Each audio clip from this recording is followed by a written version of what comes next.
The moment Ethan Cole pushed open that mahogany door, his world tilted on its axis. There she was, Victoria Hale, the Ice Queen of Hale Design Group, the woman who commanded boardrooms with a single glance, sitting behind her desk with tears streaming down her perfectly composed face. Before he could retreat, before he could pretend he'd never witnessed her moment of weakness, she looked up. Their eyes met. And then she spoke 4 words that would change everything. Please, be my date today. What happened next would turn a single father's ordinary life into something extraordinary. Stay until the end, hit that like button, and comment your city so I can see how far this story travels. The fluorescent lights of Hale Design Group's 15th floor hummed their usual monotonous tune as Ethan Cole navigated the maze of sleek cubicles, a manila folder clutched against his chest. Thursday afternoon, 2:47 p.m. He'd memorized Victoria Hale's schedule months ago, not out of obsession, but survival. Knowing when the founder and CEO would be in meetings, when she'd be touring project sites, when she'd be locked in her corner office reviewing portfolios. It was essential knowledge for anyone who wanted to keep their job at one of Chicago's most prestigious architectural firms. Ethan had worked at Hale Design Group for 3 years, ever since moving to the city with his daughter Mia after his wife's death. He wasn't an architect. His business degree and project management background had landed him a position coordinating between the creative teams and clients. It was steady work, predictable, safe, everything he needed while raising an 8-year-old alone. Victoria Hale was none of those things. She was a force of nature wrapped in Armani suits and 4-inch heels. At 34, she'd built her firm from nothing into a powerhouse that had redesigned half of Chicago's waterfront. She was brilliant, demanding, and utterly terrifying. In 3 years, Ethan had probably spoken directly to her maybe a dozen times. Brief exchanges about project timelines or client concerns, always professional, always perfectly calibrated to her exacting standards. He certainly had never seen her cry.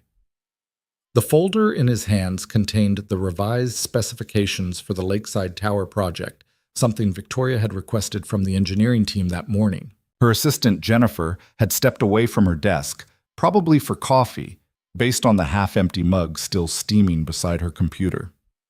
Ethan had knocked on Victoria's door, heard what he thought was a muffled, "Come in," and entered. Big mistake. Victoria sat in her high-backed leather chair, her usually immaculate appearance slightly disheveled. Her dark hair, normally pulled back in a sleek bun, had come partially loose, soft waves framing her face. Her mascara had smudged beneath her eyes that were currently red-rimmed and glistening with unshed tears. She was looking down at something on her desk, a small white card or envelope, her shoulders trembling almost imperceptibly. Ethan froze, his hand still on the door handle. Every instinct screamed at him to retreat quietly, to pretend he'd never witnessed Victoria Hale in such a vulnerable state. This was the woman who'd once made a senior architect cry by decimating his design presentation. The woman who'd closed a $15 million deal without blinking. The woman who seemed to have ice water running through her veins. And she was falling apart. He took a careful step backward, trying to move silently, but the folder slipped slightly in his grip. The papers inside rustled, a sound that in the hushed office seemed as loud as a gunshot. Victoria's head snapped up. For a moment, they simply stared at each other. Ethan watched as shock, embarrassment, and something that looked almost like panic flickered across her features. She quickly wiped at her eyes with the back of her hand, smearing the mascara further, then seemed to realize how futile the gesture was. Ethan started, taking another step toward the door. "I'm sorry, Ms. Hale. Jennifer wasn't at her desk, and I thought I heard you say to come in. I have the Lakeside specifications you requested, but I can just leave them with Jennifer. I'll just—" "Wait." Her voice was rough, cracked in a way he'd never heard before. It stopped him mid-retreat. Victoria stood slowly, her hands braced on the edge of her glass desk. She was wearing a charcoal pencil skirt and a cream silk blouse. Her armor, though today it seemed to be failing her. When she spoke again, her voice was steadier, though he could see the effort it cost her. "Close the door, Ethan." He hesitated. Every professional instinct told him this was dangerous territory. Victoria Hale was his boss. She clearly wanted privacy for whatever crisis she was experiencing. The appropriate thing to do was leave immediately, pretend this never happened, and certainly not close himself in her office with her. But there was something in her eyes, a desperation that looked wrong on her usually confident face, that made him gently push the door shut behind him. The click of the latch seemed unnaturally loud. Victoria sank back into her chair, all the rigid posture that usually defined her seeming to drain away. She looked small, lost, nothing like the intimidating CEO who commanded respect and fear in equal measure. "You can set those on Jennifer's desk on your way out," she said, gesturing vaguely at the folder in his hands. "I'll review them tomorrow." Ethan nodded, but didn't move toward the door. He wasn't sure why. Perhaps it was the same instinct that made him check on Mia when she was too quiet in her room, or comfort her when she woke from nightmares about the mother she barely remembered. Something in Victoria's demeanor triggered that protective response, inappropriate as it might be. "Are you—" He stopped, realizing how ridiculous the question was. She was clearly not all right. "Is there anything I can do?" Victoria laughed, a brittle, broken sound. "Unless you can rewind time about 6 months, I don't think so." She picked up the white card she'd been staring at. Ethan could now see it was an invitation, elegant script on heavy cardstock. Her fingers trembled slightly as she held it. "My sister is getting married today," she said quietly, staring at the invitation. "In exactly 3 hours and 13 minutes, Emma will walk down the aisle at the Botanic Garden, marry her college sweetheart in front of 200 guests, and live happily ever after." The bitterness in her voice was palpable. Ethan shifted his weight, unsure whether he should speak or simply listen. Victoria didn't seem to notice his uncertainty. She was lost in whatever private hell she'd been inhabiting before he walked in. IRSVP'd months ago, +1. She set the invitation down with exaggerated care. "My mother called me every week to confirm I was bringing someone." "Victoria, you promised you'd bring that boyfriend of yours." "Victoria, we've already done the seating chart." "Victoria, please don't embarrass the family by showing up alone again." Again. That one word carried volumes. "I had a boyfriend," Victoria continued, her voice taking on a strange, detached quality. "Gregory, investment banker. Right salary, right schools, right family, everything my parents would approve of. We'd been together for 8 months. I thought—" She trailed off, shaking her head. "It doesn't matter what I thought. He ended things 2 weeks ago, via text message. Apparently, I'm married to my career and emotionally unavailable." She looked up at Ethan suddenly, and he was struck by the raw pain in her eyes. "He's not wrong," she said. "I am married to this." She gestured around the office, at the architectural models lining the shelves, the awards displayed on the walls, the floor-to-ceiling windows overlooking the Chicago skyline. "I built this company from nothing.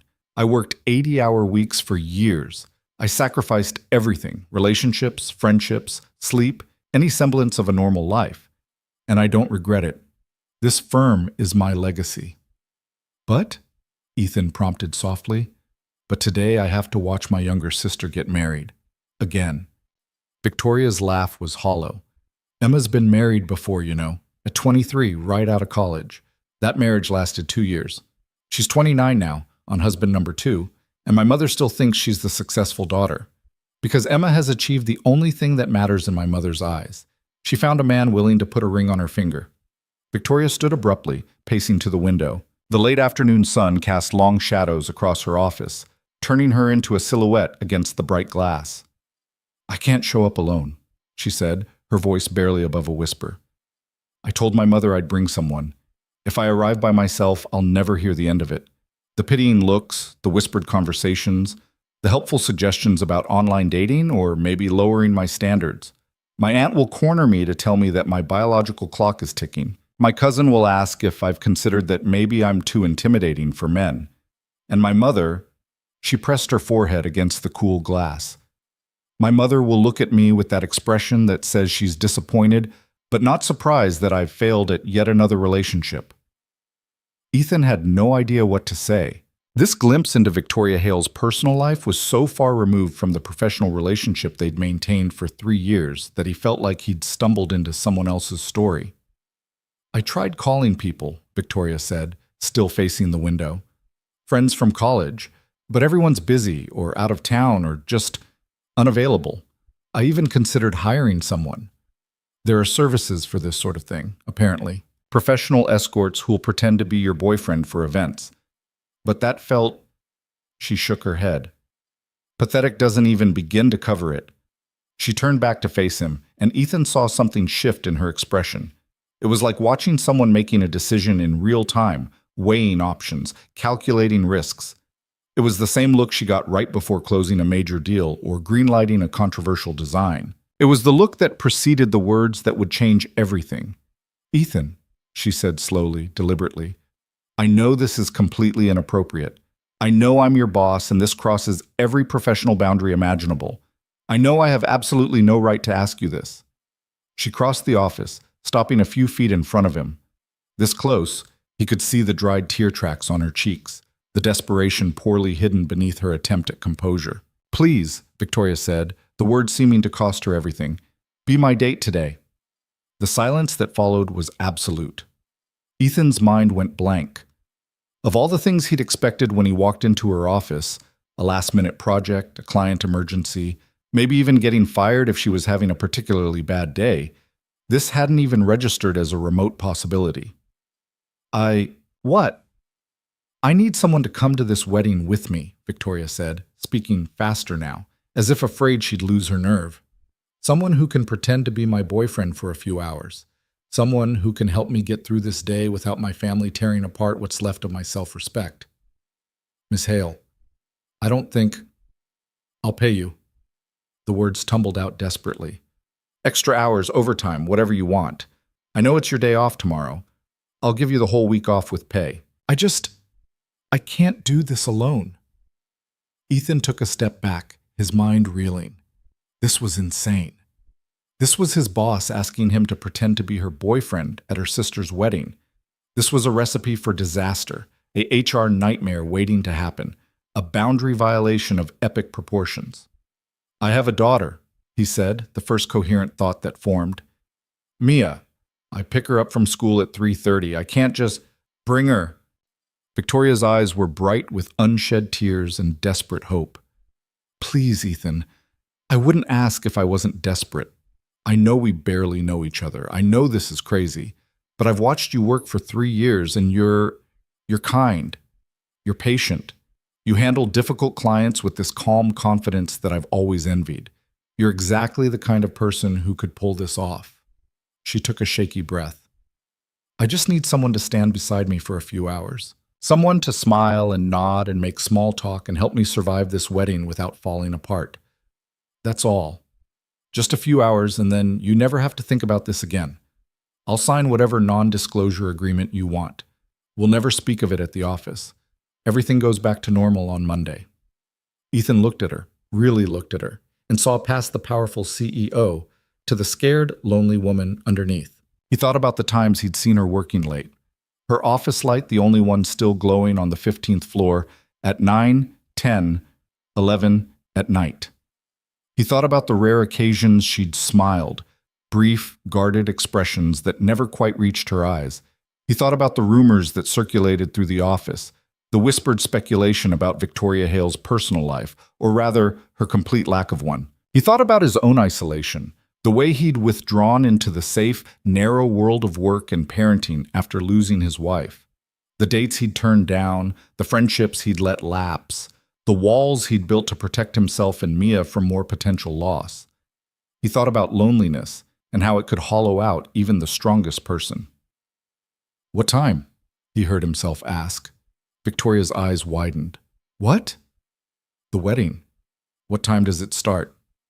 6 o'clock. Ceremony at the Chicago Botanic Garden, reception immediately following. Hope flickered across her face, cautious and tentative. "Does that mean..." Ethan ran a hand through his hair, already mentally rearranging his afternoon. "I pick up Mia at 3:30. I'd need to take her home, let her change into something appropriate for a wedding, explain what's happening, and that's going to require some creative storytelling because she's 8 and asks a lot of questions." "I'll pick you both up," Victoria said quickly. "Just text me your address. 5 o'clock? That gives us time to get there without rushing." "This is crazy," Ethan said, though he was already pulling out his phone to text his address. You know this is completely crazy, right? I know. Victoria's laugh was shaky but genuine. Trust me, I know, but thank you. Ethan, seriously, thank you. I owe you for this. He looked up from his phone, meeting her eyes. Just one thing. Anything. At some point tonight, you're going to have to tell me about us. How we met, how long we've been together, all those details your family will definitely ask about. He paused. And Ms. Hale? For this to work, you're going to have to actually call me by my first name. A real smile crossed Victoria's face. Small, but genuine. I think under the circumstances, you can call me Victoria. Victoria? He repeated, testing out the name. It felt strange on his tongue, intimate in a way that made him acutely aware of just how far they were stepping outside their normal dynamic. We can figure out the details on the drive, Victoria said, already straightening, some of her usual composure returning now that she had a plan. 5 o'clock.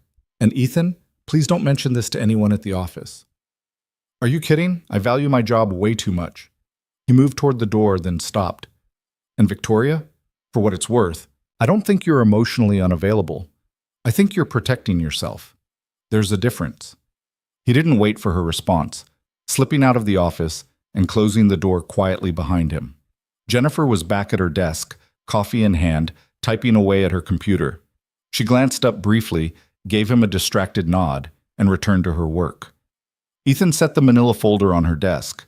Lakeside specifications. Ms. Hale said she'll review them tomorrow. Thanks, Ethan. He walked back through the maze of cubicles in a daze, his mind spinning. What had he just agreed to? Pretending to be Victoria Hale's boyfriend at her sister's wedding, bringing Mia along? This was beyond anything he'd ever done, beyond any favor he'd agreed to, beyond all reasonable boundaries of professional behavior. His phone buzzed. A text from Victoria. Thank you. You have no idea what this means to me. He typed back, let's hope I don't regret this, added a half-smiling emoji to soften the words, and hit send. The rest of the afternoon passed in a blur. Ethan finished out his workday on autopilot, his mind constantly returning to the surreal conversation in Victoria's office. At 3:25, he packed up his things and headed out, navigating the rush of traffic to Mia's elementary school. She was waiting in the pickup line, her rainbow backpack almost as big as she was, her blonde ponytail bouncing as she waved enthusiastically. The moment she climbed into the back seat of his Toyota, she launched into her usual rapid-fire recap of her day. And then Marcus said that his hamster had babies, which is so cool, but Mrs. Peterson said we couldn't bring them to class for show and tell because of allergies, which I think is unfair because how many kids are actually allergic to hamsters? But then Sophie said we could do a presentation about her cat instead, and we're going to make a PowerPoint. And Dad, do we have any pictures of cats? Because Sophie only has like 3 good ones, and we need at least 10 for a good presentation. Ethan smiled, letting her chatter wash over him. This was his favorite part of the day. Mia's unbridled enthusiasm, her ability to find wonder in the smallest things, her complete lack of filter or self-consciousness. Hey, Mia Bug, he said during a brief pause in her monologue.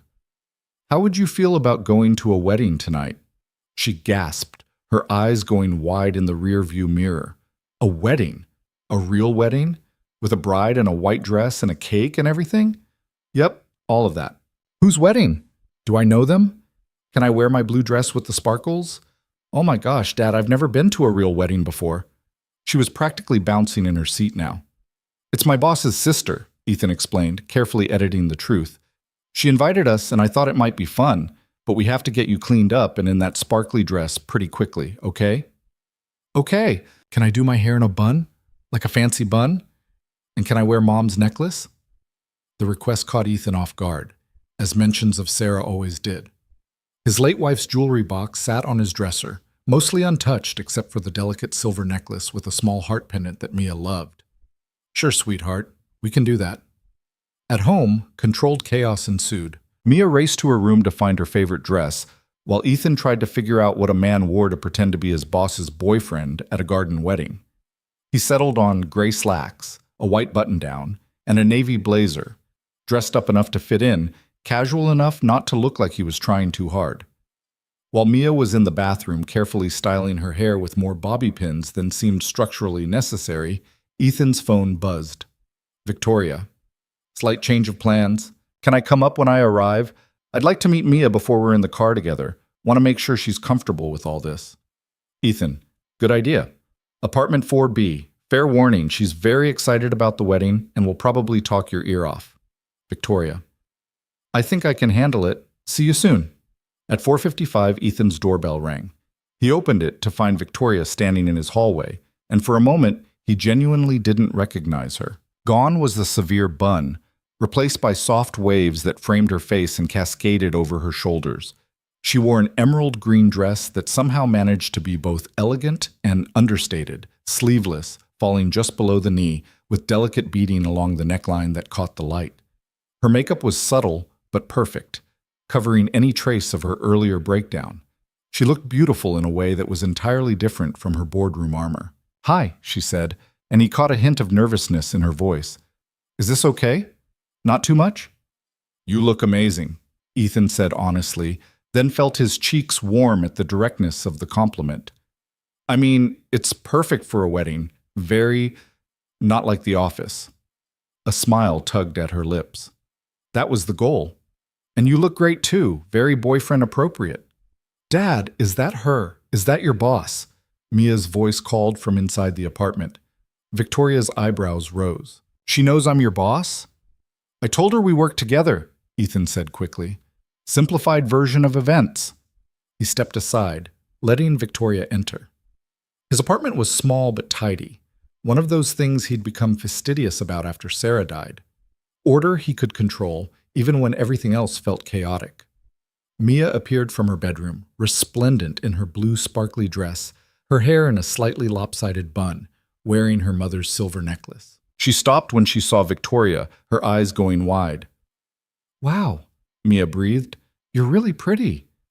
Victoria's expression softened in a way Ethan had never seen. "Thank you, Mia. And so are you. I love your dress. It's my favorite. Dad got it for me for my birthday last year, and it has pockets, see?" She demonstrated, shoving her hands into the hidden pockets with delight. "Most fancy dresses don't have pockets, which I think is a design flaw, but this one does, so it's the best." "Design flaw," Victoria repeated, a genuine smile crossing her face. "You know, I work with designers, and I'm going to tell them that." "You're absolutely right." Mia beamed, and Ethan watched his daughter's instant connection with Victoria with a mix of relief and something else he couldn't quite name. "So," Mia said, walking closer to Victoria with the complete lack of self-consciousness that only 8-year-olds possessed.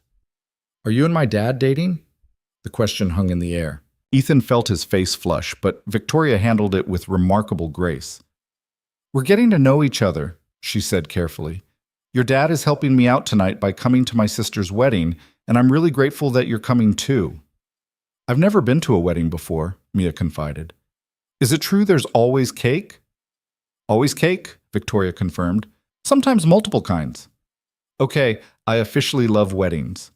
Mia turned to Ethan. "Dad, can we go now? I want to see the cake." "The ceremony comes first, Bug," Ethan reminded her. "But then cake?" "Then cake."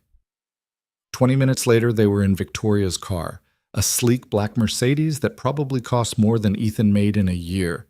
Mia was in the back seat, chattering about everything and nothing, while Ethan sat in the passenger seat trying to wrap his mind around the surreal situation.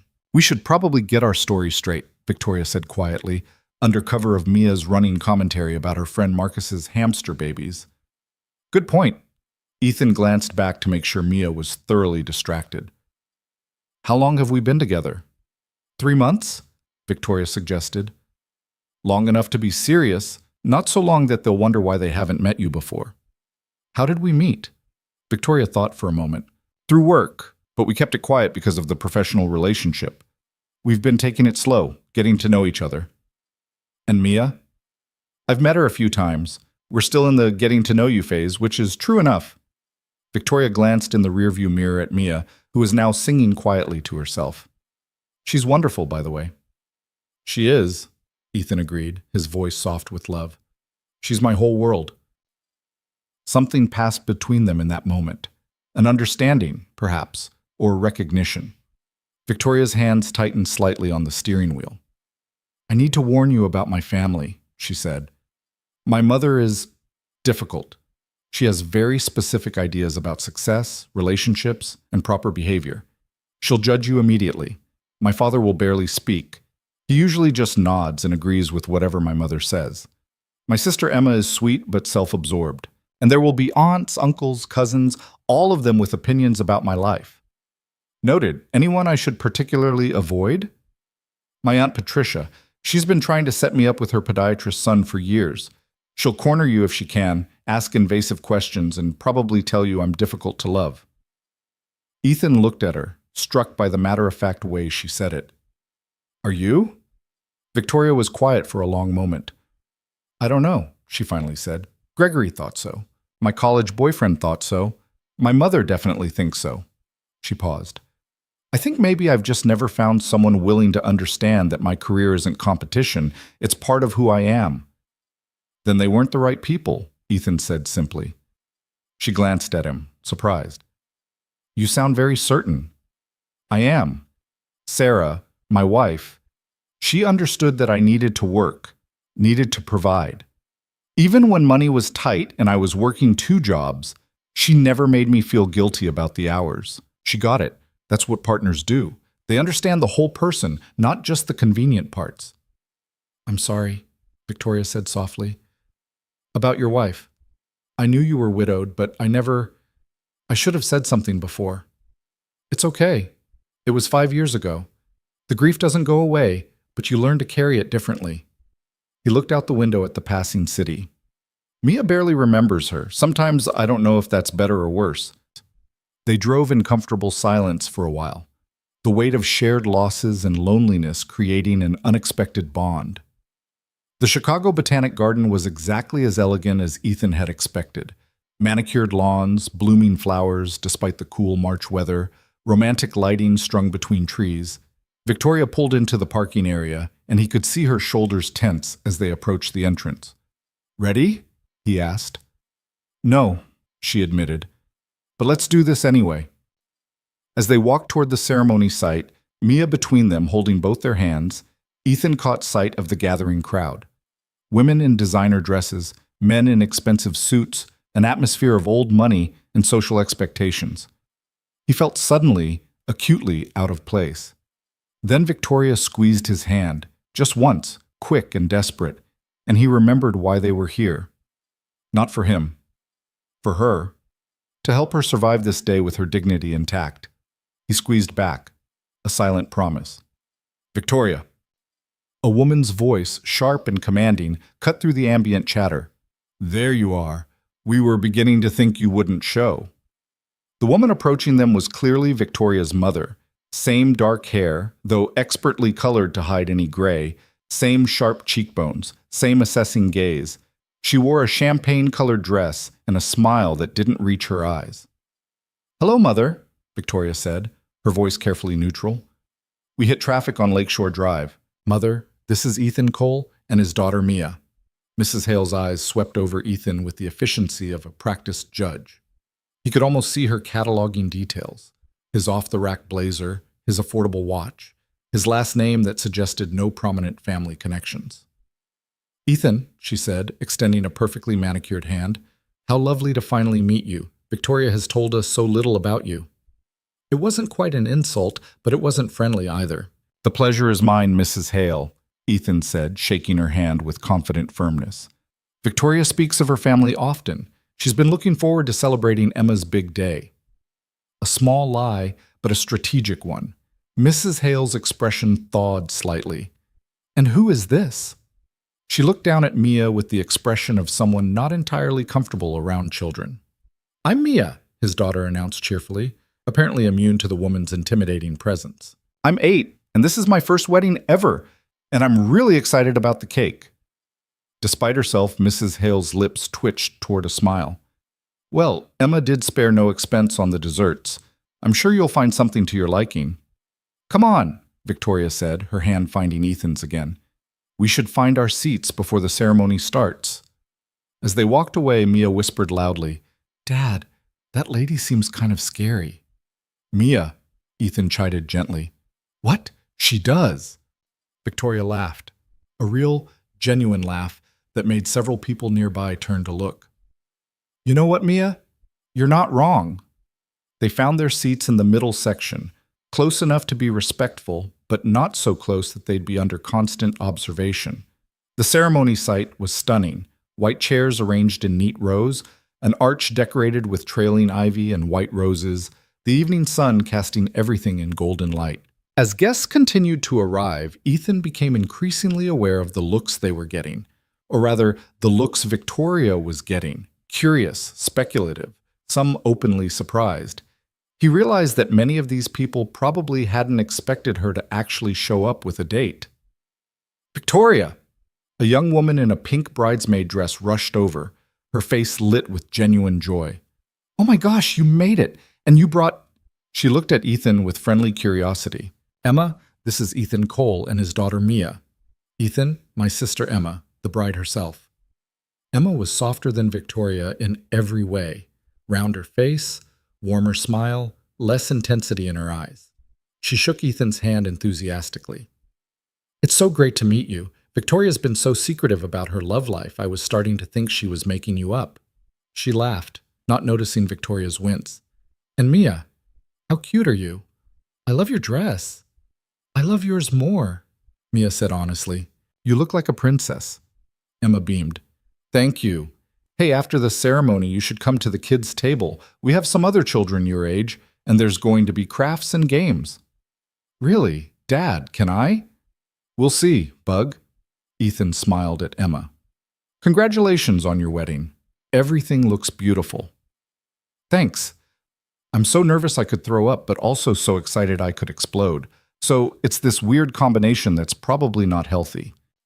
She glanced over her shoulder as someone called her name. Oops, I gotta go. But we'll talk more at the reception, okay? I want to hear all about how you two met. As Emma hurried away, Victoria let out a long breath. One hurdle down. She seems nice, Ethan observed. She is. Emma's always been the sweet one, the people person, the daughter who made friends easily and never questioned what was expected of her. There was no bitterness in Victoria's voice, just tired resignation. I was the difficult one who asked too many questions and wanted too much. Before Ethan could respond, music began to play. A string quartet positioned off to the side. The ceremony was beginning. What happened next would forever remain in Ethan's memory as one of the most surreal hours of his life. As the string quartet transitioned into the familiar strains of Pachelbel's canon, the guests rose collectively, turning toward the aisle where the procession would begin. Mia stood on her chair to see better, and Ethan placed a steadying hand on her shoulder while Victoria remained perfectly still beside him, her face composed but her fingers twisted tightly in her lap. The bridesmaids came first, a parade of pink silk and forced smiles, each carrying bouquets of white peonies. Then Emma appeared at the end of the aisle on their father's arm, and even Ethan, who had no stake in this family drama, felt his breath catch.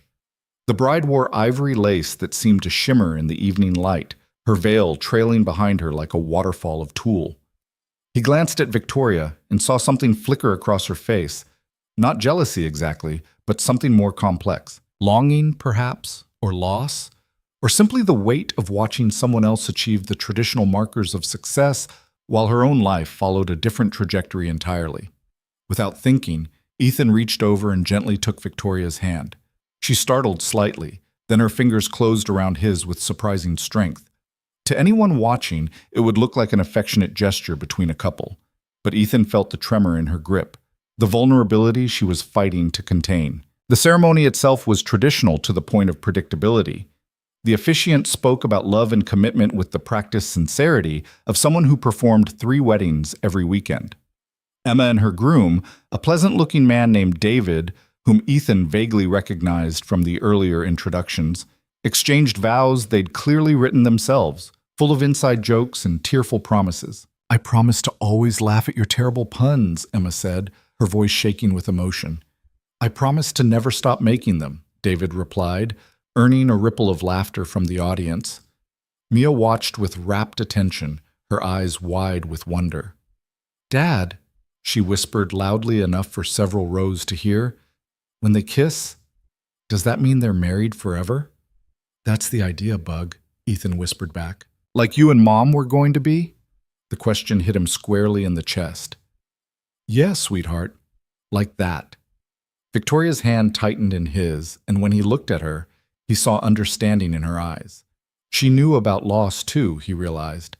Maybe not death, but loss nonetheless, of time, of possibilities, of the life she'd thought she'd have before ambition and circumstance reshaped everything. The ceremony concluded with the traditional kiss, and Emma and David practically ran back down the aisle to enthusiastic applause, their faces glowing with uncomplicated joy.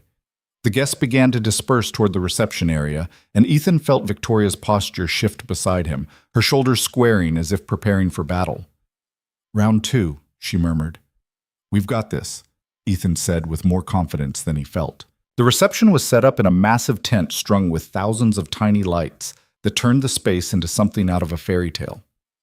Tables were draped in white linen with centerpieces of cascading flowers.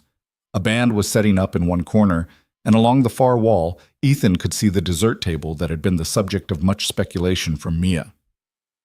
"There are the seating cards," Victoria said, gesturing toward an elegant display near the entrance. "Let's see where Mother has positioned us." They found their names on a card designating Table 7. Ethan noted with some relief that it was positioned in the middle of the room, not at the family table up front, but not relegated to the back corner either.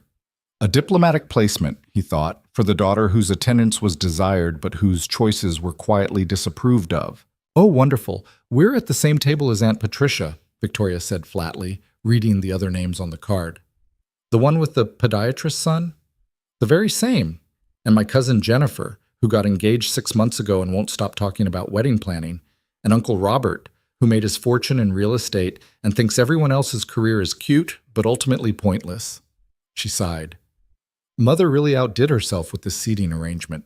"Maybe she's testing us," Ethan suggested. "Oh, she's definitely testing us." Before they could discuss strategy further, a silver-haired woman in a purple dress descended on them like a hawk spotting prey. "Victoria!" the woman exclaimed, her voice carrying across the reception tent. "My dear girl, you look absolutely lovely. And this must be the mysterious boyfriend we've heard so much about. Or rather, heard so little about. Which amounts to the same thing in this family." "Hello, Aunt Patricia," Victoria said with visible effort. "This is Ethan Cole. Ethan, my mother's sister, Patricia Reynolds." Patricia's handshake was surprisingly firm, and her eyes were shrewd as they assessed Ethan from head to toe. "Cole?" she repeated. "Any relation to the Connecticut Coles?" "Afraid not," Ethan said pleasantly. "I'm from Michigan originally, no distinguished family connections to speak of." "How refreshingly honest." Patricia laughed, though Ethan couldn't tell if she was genuinely amused or mocking him. "And what do you do? Ethan from Michigan?" "I'm a project coordinator," he said, carefully omitting where he worked. He and Victoria had agreed in the car that mentioning they were colleagues would raise too many questions. "How nice," Patricia said in a tone that suggested it was anything but. "And you have a daughter, I see." She looked down at Mia, who had been examining the seating cards with great interest. "This is Mia," Ethan said, resting his hand on his daughter's shoulder. "Hello," Mia said politely. "You have very shiny earrings." Patricia touched the diamond studs at her ears, her expression softening slightly. "Why, thank you, dear. They were a gift from my late husband." "My mom is late too," Mia announced. "She died when I was 3, but I don't really remember her very much, which makes Dad sad sometimes, even though he tries to hide it." A heavy silence descended over their small group. Ethan felt his face flush with a mixture of embarrassment and grief, while Victoria's hand found his arm in a gesture of support that felt entirely natural. Patricia's expression underwent a remarkable transformation, genuine sympathy replacing her earlier sharpness. "I'm so very sorry," she said to Ethan, and this time there was no mockery in her voice. "Losing a spouse is—" She trailed off, shaking her head. "Well, there are no adequate words, are there?"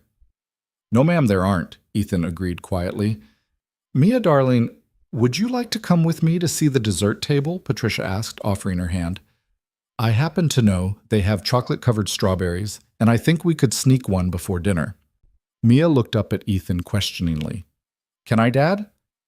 "Stay where I can see you," he said, and Mia bounded off with Patricia, chattering happily about her theories on optimal strawberry-to-chocolate ratios.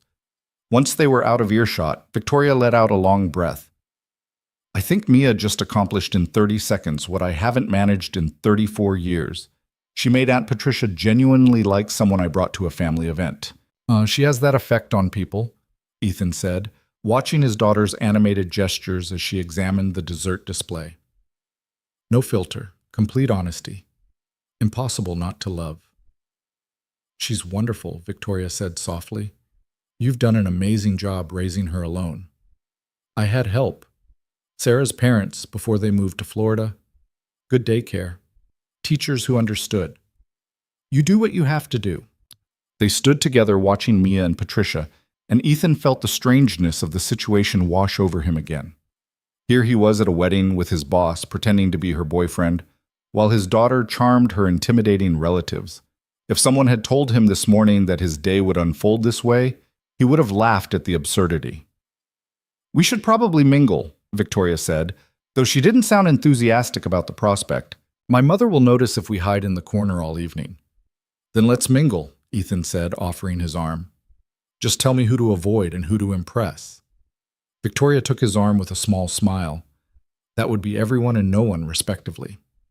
They made their way through the growing crowd, Victoria stopping every few feet to greet relatives and family friends. Each introduction followed a similar pattern: surprise at seeing Victoria with a date, thinly veiled curiosity about Ethan's background, and polite small talk that barely concealed deeper judgments. Ethan handled it all with the same calm professionalism he brought to difficult client meetings, answering questions honestly without oversharing, deflecting invasive inquiries with humor, and most importantly, staying close to Victoria in a way that suggested genuine affection. Because somewhere over the past hour, something unexpected had happened. What had started as a favor, a desperate arrangement born of Victoria's breakdown in her office, had begun to feel almost real. Maybe it was the way she'd laughed at Mia's commentary about the scary lady, or the vulnerability in her eyes during the ceremony, or the simple fact that she'd trusted him with this glimpse into her private pain. Whatever the reason, Ethan found himself genuinely wanting to protect her from her family's judgment, to be the buffer she needed to survive this day. "Victoria, darling!" A woman in a silver dress approached, her face arranged in what Ethan had come to recognize as the family's default expression, polite interest masking ruthless assessment. "I'm so glad you could make it. We were all taking bets on whether you'd actually show up." "Hello, Cousin Margaret," Victoria said with admirable composure. "I wouldn't miss Emma's wedding. This is Ethan Cole." Margaret's eyes swept over him with the efficiency of a barcode scanner. "Charming to meet you. Tell me, Ethan, how did you manage to capture our Victoria's attention? She's notoriously married to her work."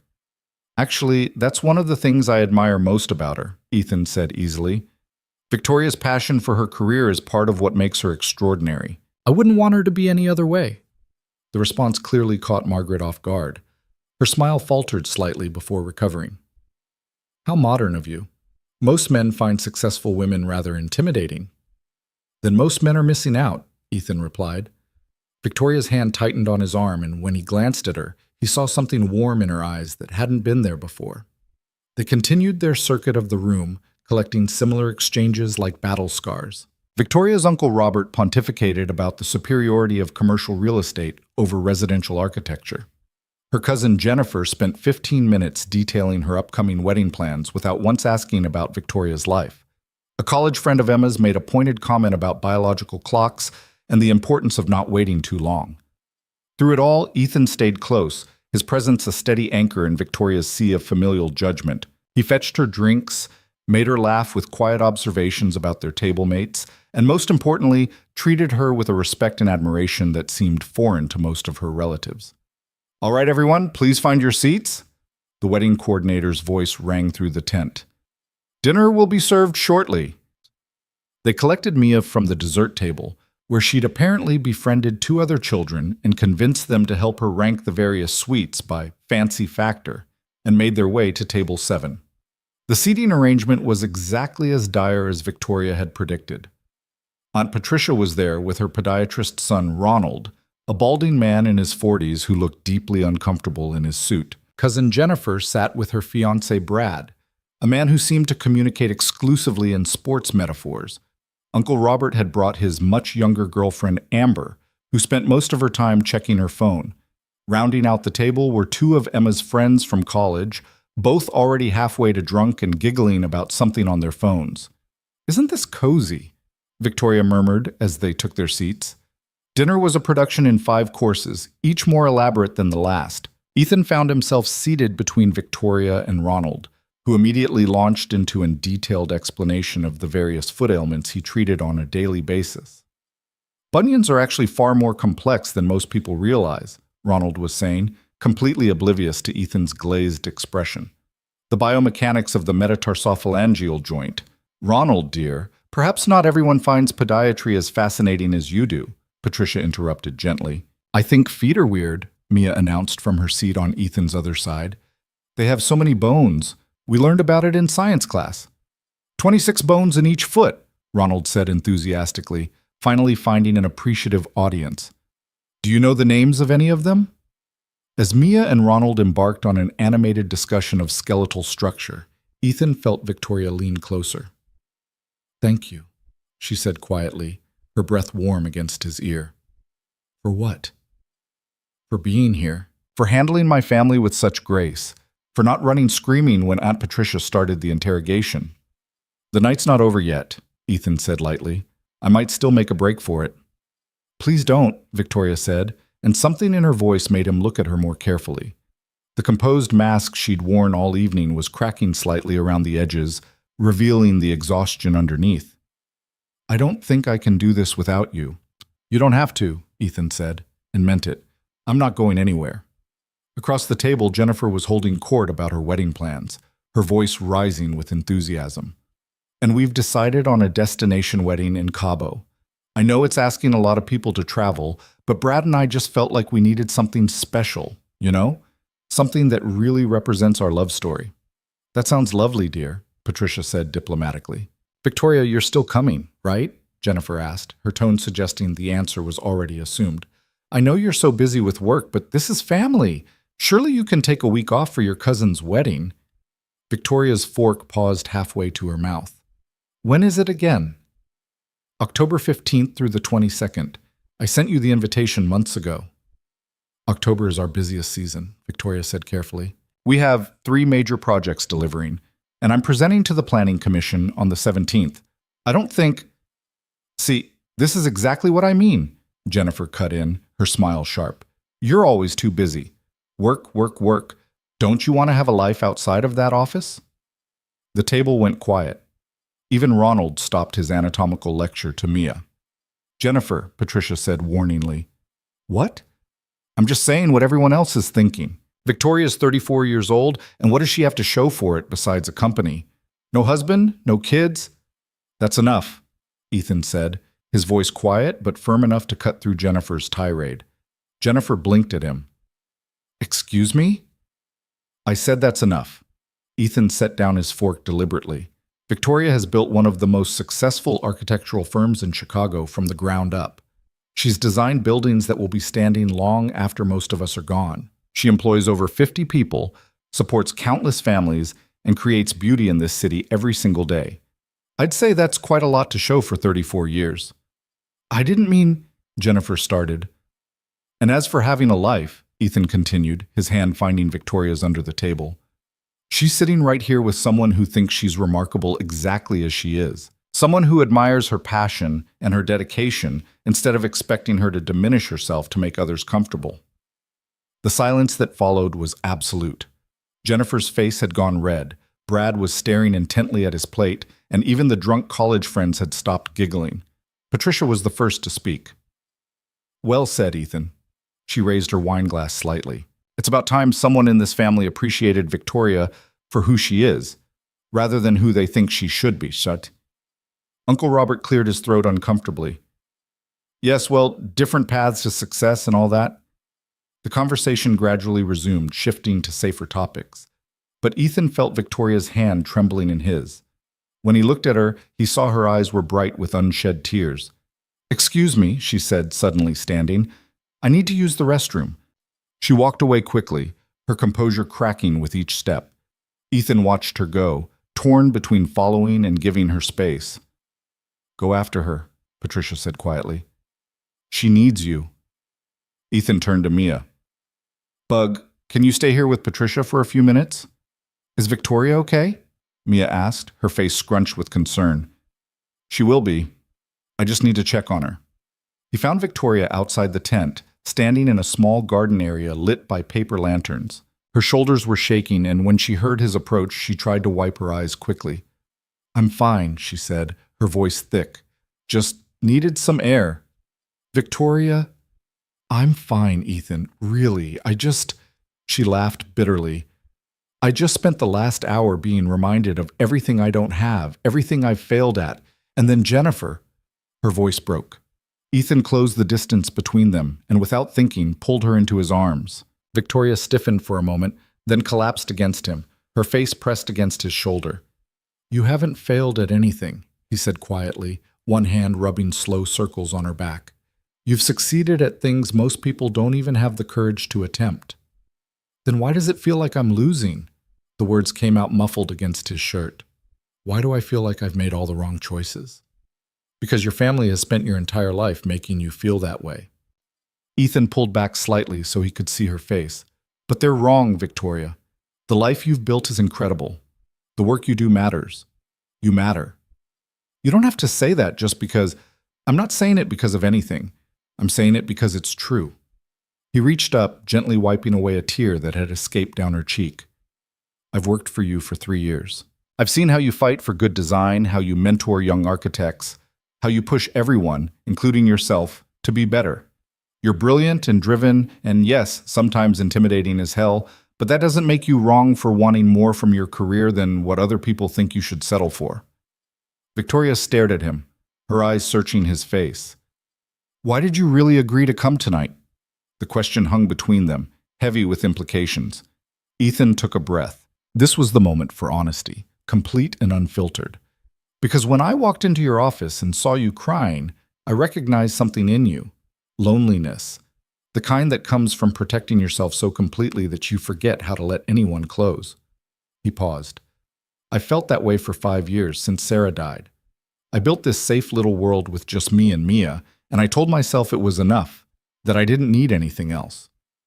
But, Victoria prompted softly, but seeing you today, seeing how hard you fight to maintain that armor, even when it's killing you to keep it on, I realized I didn't want that to be my story. I didn't want to be so protected that I stopped living. He smiled slightly. So I guess I came tonight as much for myself as for you. Victoria's hand came up to rest against his chest, and Ethan became acutely aware of how close they were standing, how the evening air smelled of flowers and possibility. I thought I was hiring you to be my pretend boyfriend for a few hours, she said, a hint of her usual wry humor returning to her voice. Turns out I might have found something real instead. Would that be so bad? Terrifying, actually. But she was smiling now, genuine and unguarded. You're my employee, Ethan. This is complicated on about 17 different levels. 18 at least, he agreed. But maybe complicated is okay. They stood there in the soft light of the paper lanterns, the sounds of the reception filtering through the tent behind them. Ethan was suddenly intensely aware that he wanted to kiss her, not as part of their act, but as himself. As a man who'd just realized he was attracted to this brilliant, difficult, vulnerable woman in ways that had nothing to do with their professional relationship. Before he could act on the impulse, Mia's voice called out from the tent entrance. Dad! Victoria! They're about to cut the cake! The spell broke. Victoria laughed, stepping back and quickly checking her makeup in a compact mirror from her purse. Can't miss the cake. Mia would never forgive us. Neither would Aunt Patricia, probably. She seems to have adopted Mia as her protege in dessert appreciation. They walked back into the tent together, and Ethan noticed that Victoria's hand slipped naturally into his. Not for show this time. There was no one nearby to perform for, but simply because she wanted to. The cake-cutting ceremony was elaborate, involving Emma and David feeding each other bites while the photographer captured every angle. Then the DJ announced that the dance floor was open, and the newlyweds swayed through their first dance to an acoustic version of a popular love song. Parents of the bride and groom, please join them on the floor, the DJ called out. Victoria's father, a tall, distinguished man who'd barely spoken all evening, led his wife onto the floor. David's parents joined them.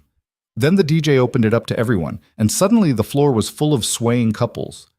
May I have this dance? Like, Ethan asked Victoria, offering his hand with mock formality. I should warn you, I'm terrible at dancing, she said, but took his hand anyway. Then we'll be terrible together. They found a spot on the crowded floor, and Ethan drew her into a traditional dance position, one hand at her waist, the other holding hers, a respectable distance between them that somehow felt too far and too close simultaneously. You lied, Victoria said after a moment. You're actually a good dancer. My mother insisted I take lessons in high school, said it was important for a young man to know how to properly escort a lady to formal events. He smiled at the memory. I hated every minute of it at the time. And now? Now I'm grateful. They moved together easily, finding a rhythm despite the crowd around them. Victoria's earlier tension had melted away, replaced by something softer, more open. Her head tilted slightly toward his shoulder, close enough that he could smell her perfume, something subtle and expensive that suited her perfectly. Uncle Robert is watching us, Victoria murmured. He looks confused. Probably trying to figure out why you're with someone so clearly beneath your station, Ethan joked. Stop that. Victoria's voice was firm. You're not beneath anyone. You're kind and patient and an incredible father. You make me laugh. You stood up for me when my own family wouldn't. That's worth more than any pedigree or bank account. Ethan pulled her slightly closer. Careful, Victoria. Keep talking like that, and I might start to think this fake relationship is turning into something real. Would that be so terrible? He looked down at her, struck by the directness of the question, by the hope and fear mixed in her expression. No, he said honestly, that wouldn't be terrible at all. The song shifted into something slower, and more couples joined the floor. In the crowd, Ethan caught sight of Mia dancing with Aunt Patricia, both of them laughing as they attempted an elaborate twirl. His daughter looked happier than she had in months, confident, joyful, completely at ease. She's really something, Victoria said, following his gaze. She is. She's my whole world. Any woman who ends up with you will have to understand that. Yes, Ethan agreed. She will. Mia comes first always. That's not negotiable. As it should be. So Victoria was quiet for a moment. I like kids, you know. I just never thought I'd have time for them. The company took everything, every hour, every bit of energy, every piece of myself I had to give. And now? Now I'm wondering if maybe I gave too much, if maybe there's room for something else, someone else. She looked up at him. This is crazy, isn't it? This morning you were my project coordinator, and now we're dancing at my sister's wedding talking about relationships and possibilities. Completely crazy, Ethan agreed, but crazy doesn't always mean wrong. The song ended, transitioning into something upbeat and energetic. The mood on the dance floor shifted, couples breaking apart to dance more freely. Mia appeared at Ethan's side, tugging on his sleeve. Dad, Patricia taught me how to do the twist. Watch. She proceeded to demonstrate with enthusiastic, if uncoordinated movements. Very impressive, Bug, Ethan said, laughing. Victoria, you should try it. Mia grabbed Victoria's hand, pulling her into the dance. And Victoria, powerful, controlled, intimidating Victoria Hale, let herself be pulled. She danced with Mia, awkward and self-conscious at first, then gradually loosening up as Mia's infectious energy worked its magic. Other guests began to notice, smiling at the sight of the serious bride's sister being completely unself-conscious on the dance floor with an 8-year-old. Ethan watched them, his heart doing something complicated in his chest. This wasn't part of the plan. The plan had been simple: show up, play the part, help Victoria survive her family's judgment, go home. But somewhere between the ceremony and this moment, the lines had blurred beyond recognition. They look good together, Patricia said, appearing at his elbow with a glass of champagne. Your daughter and my niece. Mia has a way of bringing out the best in people. So do you, it seems. Patricia sipped her drink thoughtfully. I've known Victoria since she was born. Watched her grow up brilliant and driven and utterly convinced she had to choose between success and happiness. It's nice to see her realize she might be wrong about that. We've only just met, Ethan said carefully. This is all very new. Some things are worth pursuing even when they're complicated, Patricia smiled. Or perhaps especially when they're complicated. The easy things rarely turn out to be the ones that matter. Before Ethan could respond, the DJ announced a special request from the bride. The opening notes of a famous line dance song filled the tent, and Emma appeared on the dance floor, beckoning everyone to join. "Oh no," Victoria said, returning to Ethan's side slightly breathless. "She didn't." "Didn't what?" "The electric slide. Emma's been obsessed with line dancing since college. If I don't participate, I'll never hear the end of it." "Then let's participate," Ethan said, offering both hands, one to Victoria, one to Mia. They joined the growing crowd on the dance floor, and for the next few minutes, Ethan forgot about complications and professional boundaries and the surreal nature of the evening. He simply danced, badly, enthusiastically, completely caught up in the moment. Victoria laughed openly, her earlier tears forgotten. Mia bounced between them, her joy infectious and pure. It was, Ethan realized with sudden clarity, the happiest he'd been since Sarah died. When the song ended, leaving everyone breathless and laughing, Victoria's mother approached their small group. Her expression was softer than it had been earlier, though still reserved. "Victoria, dear, your father and I are leaving. These late nights aren't what they used to be." She glanced at Ethan, her assessment less cold than before.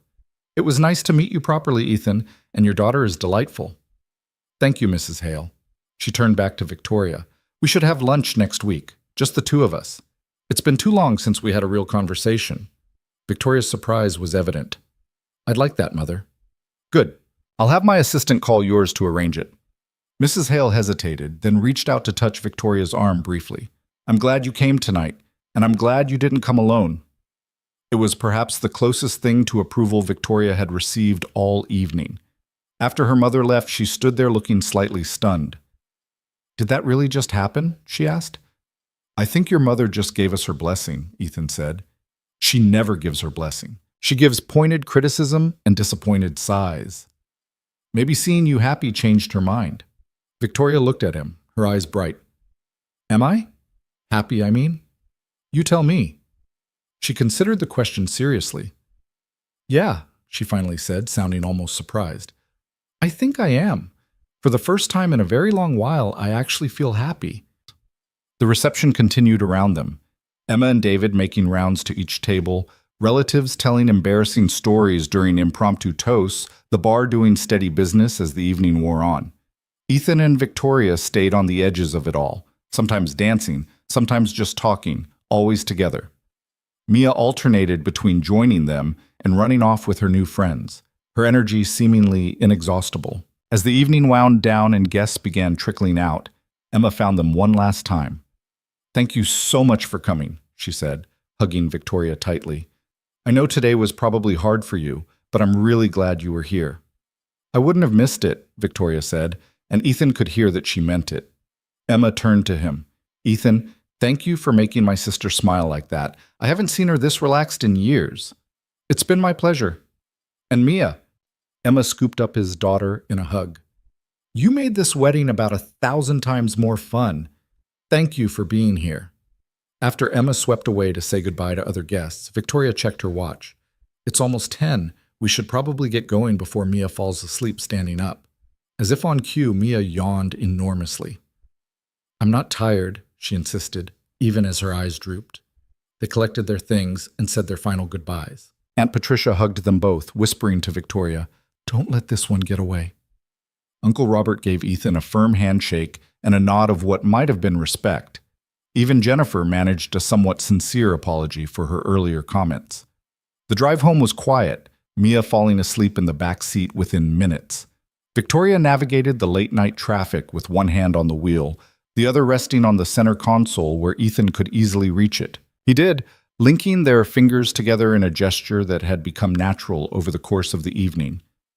"Thank you," Victoria said softly, "for everything tonight, for standing up to Jennifer, for dancing with me, for just being there." "You already thanked me, multiple times." "I know, but I mean it. I couldn't have survived tonight without you. I think you're stronger than you give yourself credit for." "Maybe." She glanced at him briefly before returning her eyes to the road. "But I'm glad I didn't have to find out." They pulled up to Ethan's building too soon. Victoria put the car in park but made no move to unlock the doors. They sat there in the quiet, neither quite ready for the evening to end. "So," Victoria finally said, "Monday morning, I'm still your boss. And I'm still your employee." This is complicated. Very. HR would have a field day. Probably. Victoria turned to face him more fully. But I don't want to pretend tonight didn't happen. I don't want to go back to barely speaking, to professional distance, to acting like this was just a favor between colleagues. Neither do I, Ethan admitted. So what do we do? Ethan looked at her, this brilliant, vulnerable, complicated woman who'd somehow crashed into his carefully ordered life in the span of a single day. We figure it out, he said simply. Together, carefully. Without rushing, without risking our jobs or putting Mia in an uncomfortable position. But we figure it out. But Victoria nodded slowly. I can work with that. In the back seat, Mia stirred, mumbling something about cake. They both smiled. I should get her inside, Ethan said reluctantly. Yeah. But neither of them moved. The moment stretched, charged with possibility and uncertainty in equal measure. Finally, Ethan leaned across the console, moving slowly enough that Victoria could pull back if she wanted to. She didn't. Their lips met in a kiss that was tentative at first, testing, a question posed and answered simultaneously. Then Victoria's hand came up to cradle his jaw, and the kiss deepened into something that felt like both a beginning and a promise. When they finally pulled apart, both were breathing slightly harder. That was... Victoria started. Yeah, Ethan agreed. We should probably... Definitely. They shared a slightly giddy laugh, the kind that comes from equal parts nervousness and exhilaration. Ethan carefully gathered the sleeping Mia from the back seat, her head lolling against his shoulder. Victoria walked them to the building entrance, unwilling to say goodbye just yet. Monday, she said as he unlocked the door. Monday, he confirmed. We'll talk then. Figure out next steps. Okay. She reached out, straightening his collar in an unconsciously intimate gesture. Good night, Ethan. Good night, Victoria. He watched her walk back to her car, watched her pause at the driver's door to look back one more time, watched her smile before getting in. Only when her taillights disappeared around the corner did he carry Mia up to their apartment, his mind racing with everything that had happened, everything that might happen next. Inside the apartment, Ethan laid Mia gently on her bed without changing her out of the sparkly dress. She was completely dead to the world, one arm flung over her head, a slight smile on her sleeping face. He carefully removed her shoes and pulled a blanket over her, then stood there for a moment just watching her breathe, feeling the weight of the evening settle over him like snow. His phone buzzed in his pocket. A text from Victoria. Made it home. Thank you again for tonight. Sleep well. He typed back, You too. See you Monday. Then he deleted it and wrote instead, Tonight was incredible. I meant everything I said. He stared at the message for a long moment before hitting send, his heart hammering with the vulnerability of it. 3 dots appeared almost immediately, disappeared, appeared again. Victoria. So did I. This scares me, Ethan. Ethan. Me too, but maybe that means it matters. Victoria. Maybe. Good night. Ethan. Good night. He set his phone down and realized his hands were shaking slightly. Everything about tonight had been surreal, from Victoria's tearful request to that kiss in the car that had felt like standing on the edge of a cliff and choosing to jump. He'd spent 5 years building a safe, predictable life centered entirely around Mia and work. And now, in the span of a few hours, that carefully constructed world had tilted dangerously off its axis. Sleep didn't come easily that night. Ethan lay in bed replaying moments from the wedding, analyzing them from every angle. The way Victoria's hand had trembled in his during the ceremony, her breakdown in the garden, the dance floor, the kiss. Each memory felt simultaneously too significant and not significant enough, loaded with implications he wasn't quite ready to face. Saturday morning arrived with Mia bouncing into his room at 7:30, still wearing the sparkly dress, demanding pancakes, and a full debriefing of the wedding. Was it the best wedding ever, or just really, really good, she asked, sprawling across his bed while he tried to wake up properly. It was very nice, Bug. I liked Victoria. She's pretty and she's really smart, and she laughed at my jokes, which means she has good taste. Mia rolled onto her stomach, propping her chin on her hands. Are you going to marry her? Ethan choked on air. What? Mia, we just met her yesterday. But you kissed her. I saw you in the car. You were asleep. I woke up when we stopped. Mia grinned triumphantly. You kissed her like in the movies, all romantic and stuff. That means you like her. Ethan sat up, running a hand through his hair. It's complicated, Mia Bug. Why? You like her. She likes you. That's not complicated. That's math. 1 + 1 = 2 people who should go on dates. She's my boss. So? Dad, you're always telling me that problems are just solutions we haven't found yet. If you like Victoria and she likes you, then you just have to find the solution. Mia spoke with the absolute certainty of someone who'd never experienced the messy complexity of adult relationships. When did you get so wise? I've always been wise. You're just finally noticing. She bounced off the bed. Come on, I want pancakes. And you have to tell me everything about the wedding. Patricia said there were 5 different kinds of cake, but I only tried 3, and I need to know what I missed. Over breakfast, Mia peppered him with questions about every detail of the reception. What people wore, what the flowers looked like, what the band played, whether anyone cried. She had an 8-year-old's endless capacity for curiosity and absolutely no filter about expressing it. Did Victoria's mom like you? Mia asked through a mouthful of pancake. I think so. By the end, anyway. Good, because if you're going to date Victoria, her family has to like you. That's how it works. She said this with complete authority, as if she'd personally overseen dozens of successful relationships. We're not dating, Bug. We're just figuring things out. That's what dating is, Dad. Figuring out if you want to keep hanging out with someone forever. Ethan looked at his daughter, struck once again by her ability to reduce complex situations to their essential truth. You're right, he admitted, but it's still complicated because of work. We have to be careful. Okay, but be careful fast because Victoria seems really nice and I don't want her to think you're not interested. The rest of the weekend passed in a strange limbo. Ethan tried to focus on normal Saturday activities, laundry, grocery shopping, helping Mia with a school project about habitats, but his mind kept drifting back to Victoria. He wondered what she was doing, whether she was thinking about him, how Monday would unfold when they had to face each other in the office after everything that had happened. His phone remained frustratingly silent. No texts from Victoria on Saturday, none on Sunday either. He told himself she was probably dealing with family obligations, processing the wedding, maintaining professional boundaries. But doubt crept in during quiet moments. Maybe she'd reconsidered. Maybe in the sober light of day she'd realized that pursuing anything with her employee was too risky, too complicated, too likely to blow up spectacularly. Sunday evening, after putting Mia to bed, Ethan sat on his couch staring at his phone. He typed and deleted 3 different messages to Victoria before finally settling on something simple. Hope you had a good weekend. The response came almost immediately, as if she'd been waiting. Victoria. Mostly good. Had brunch with Emma and my mother today. They both asked about you. Ethan. All good things, I hope. Victoria. Emma thinks you're wonderful. My mother said you're acceptable, which from her is practically a ringing endorsement. Ethan. I'll take it. How are you doing? Victoria. Nervous about tomorrow. We need to talk about how to handle this at the office. Ethan. Agreed. Coffee before work? There's a place 2 blocks from the office. Victoria. Perfect. 7:30? Ethan. See you then. He went to bed that night with a mixture of anticipation and dread churning in his stomach.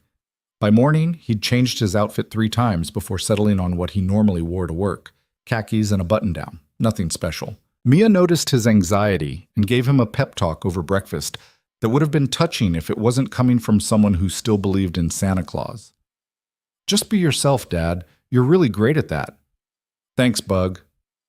And if things get weird, just remember that Victoria already likes you. She kissed you, remember? People don't kiss people they don't like. Solid advice. After dropping Mia at school, Ethan headed to the coffee shop, arriving 15 minutes early. He ordered a black coffee and sat at a corner table, his leg bouncing with nervous energy. At exactly 7:30, Victoria walked through the door. She was back in her work armor, navy suit, hair pulled into a sleek bun, minimal makeup, designer bag over her shoulder. But when she spotted him and smiled, something in her expression softened in a way that made his chest tight. Hi, she said, sliding into the chair across from him. Hi, can I get you something? Already ordered on my phone. They'll bring it over. She set her bag down, then seemed unsure what to do with her hands. So, Ethan echoed. This is awkward. Little bit, yeah. Victoria laughed, some of the tension breaking. I've been rehearsing this conversation all weekend. Had this whole speech planned about professional boundaries and appropriate workplace conduct and the importance of discretion. And now? Now I'm sitting here looking at you, and all I can think about is that kiss in the car and how much I wanted to text you all weekend, but I didn't know if I should because I'm your boss, and this is already so complicated, and she stopped abruptly. I'm babbling. I never babble. I think it's cute, Ethan said honestly. Cute. Great. That's exactly the professional image I'm going for. But she was smiling. A barista brought over Victoria's latte, buying them a moment to collect their thoughts. Once the barista left, Victoria wrapped both hands around the cup and took a breath. Okay, here's what I've been thinking, she said, slipping into the decisive tone Ethan recognized from client meetings. We need to establish some ground rules. At the office, we maintain complete professionalism. No one can know we're whatever we are. Not yet. Maybe not ever, depending on how this goes. Agreed. I don't want to put either of us in a compromising position professionally. Outside the office, we can explore this, whatever this is. Get to know each other properly, not as boss and employee, but as, she trailed off. As two people who might want to date each other? Ethan suggested. Right. Yes. That. Victoria took a sip of her latte. We take it slow. We're both adults, we both have a lot to lose if this goes badly, so we're careful and honest and we communicate. I can do that.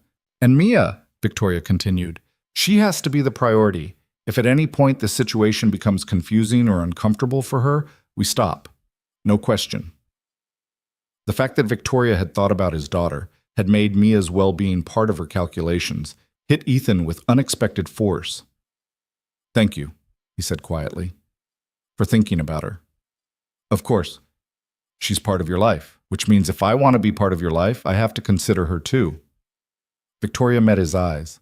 I like her, Ethan. I'm not just saying that. She's smart and funny and completely herself in this wonderful, unfiltered way. I haven't been around kids much, but Mia, she's special. She is, Ethan agreed, his voice thick with emotion. She really is.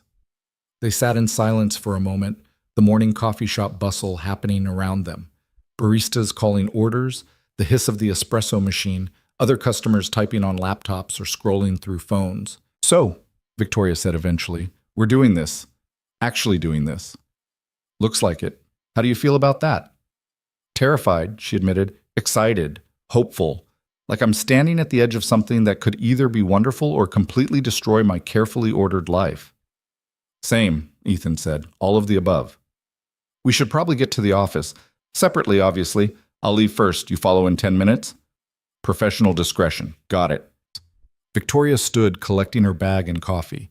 She paused, looking down at him with an expression that was equal parts vulnerable and determined. Ethan, for what it's worth, I'm really glad you walked into my office on Thursday. Me too. She left, and Ethan watched her go, his mind already racing ahead to how they'd navigate this impossible situation. 10 minutes later, he followed, entering the building through the main lobby and taking the elevator to the 15th floor with a group of other employees, all of them complaining about Monday morning and the workload ahead. The office looked exactly as it always did. Sleek glass and steel, architectural models on display, the quiet hum of creative professionals starting their week. Jennifer was already at her desk outside Victoria's office, typing away at her computer. She glanced up as Ethan passed.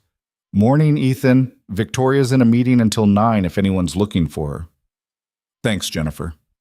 At his own desk, Ethan tried to focus on work.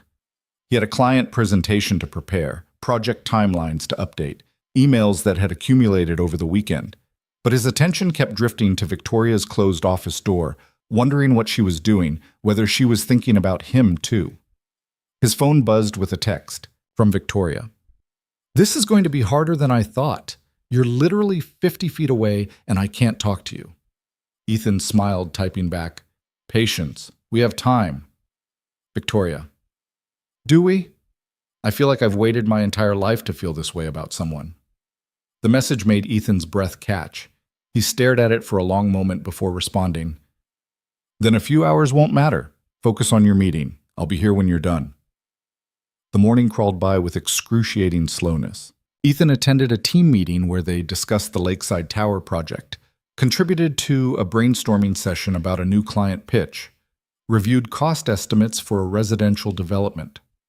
All normal work activities, except he was hyper-aware of every moment Victoria appeared in his peripheral vision, passing by in the hallway, visible through the glass walls of a conference room, crossing the floor to speak with the senior architects.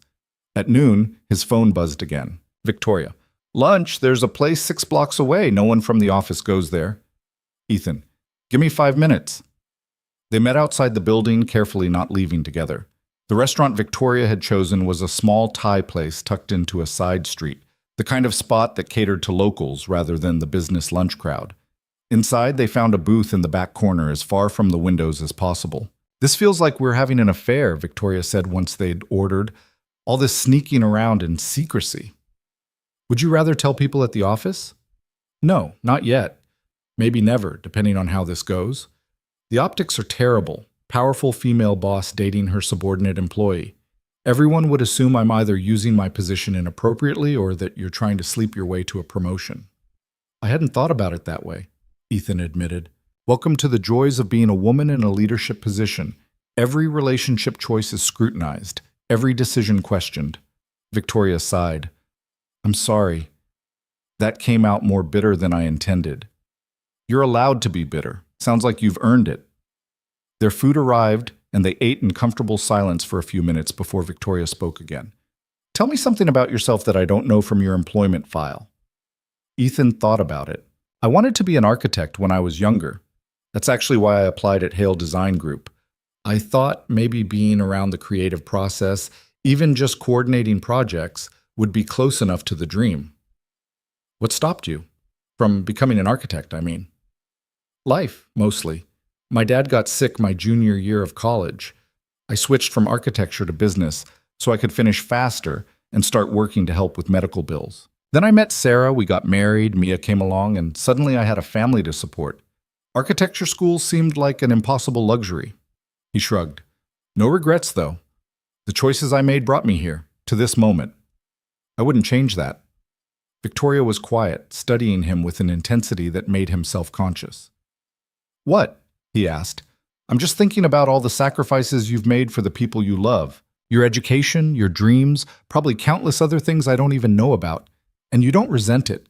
You genuinely don't seem to regret choosing family over ambition. I'm not sure it was a choice between the two. It was just what needed to happen. Ethan paused. Your turn. Tell me something I don't know. Victoria set down her fork, considering. I'm afraid all the time, she finally said. Every decision I make at the company, every design I approve, every client I take on, I'm terrified I'm going to fail. That I'm going to prove everyone who doubted me right. That the company will collapse and everyone will say, see, we knew she couldn't sustain it. But you have sustained it. For what, 10 years now? 12.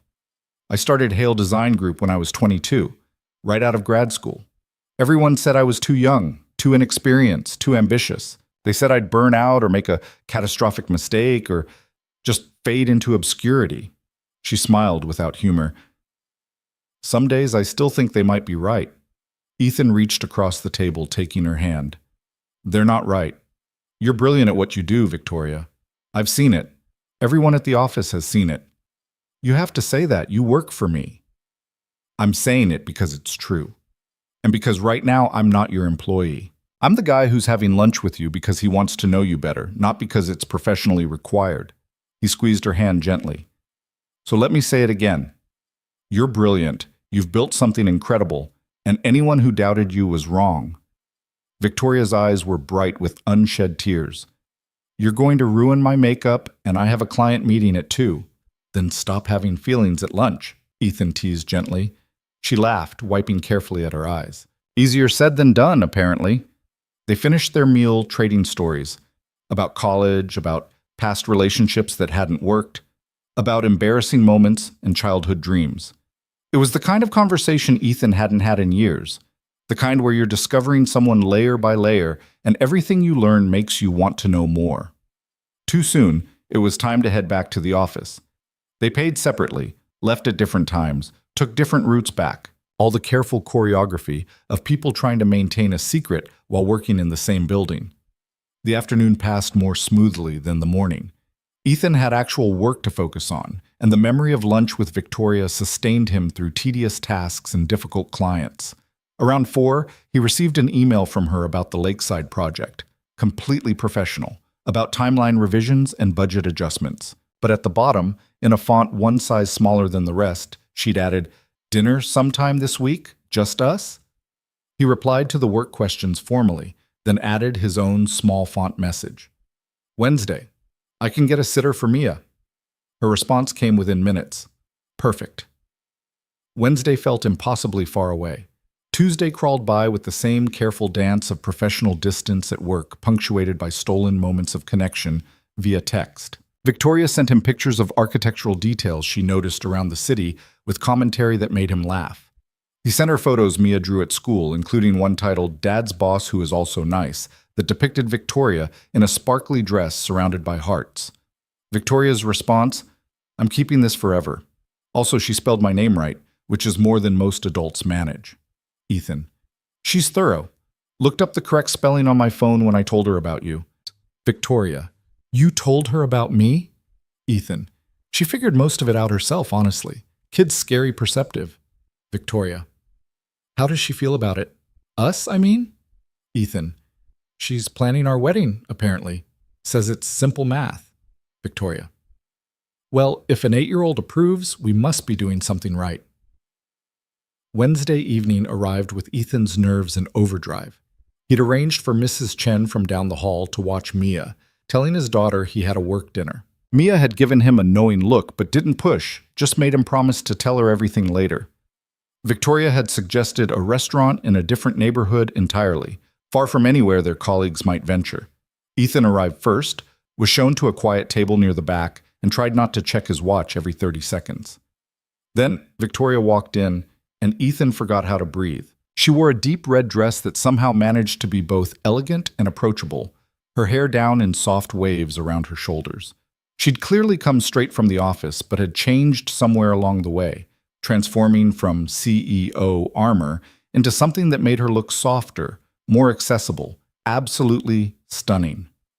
"Hi," she said, sliding into the seat across from him. "You look incredible." "Thank you. You look pretty great yourself."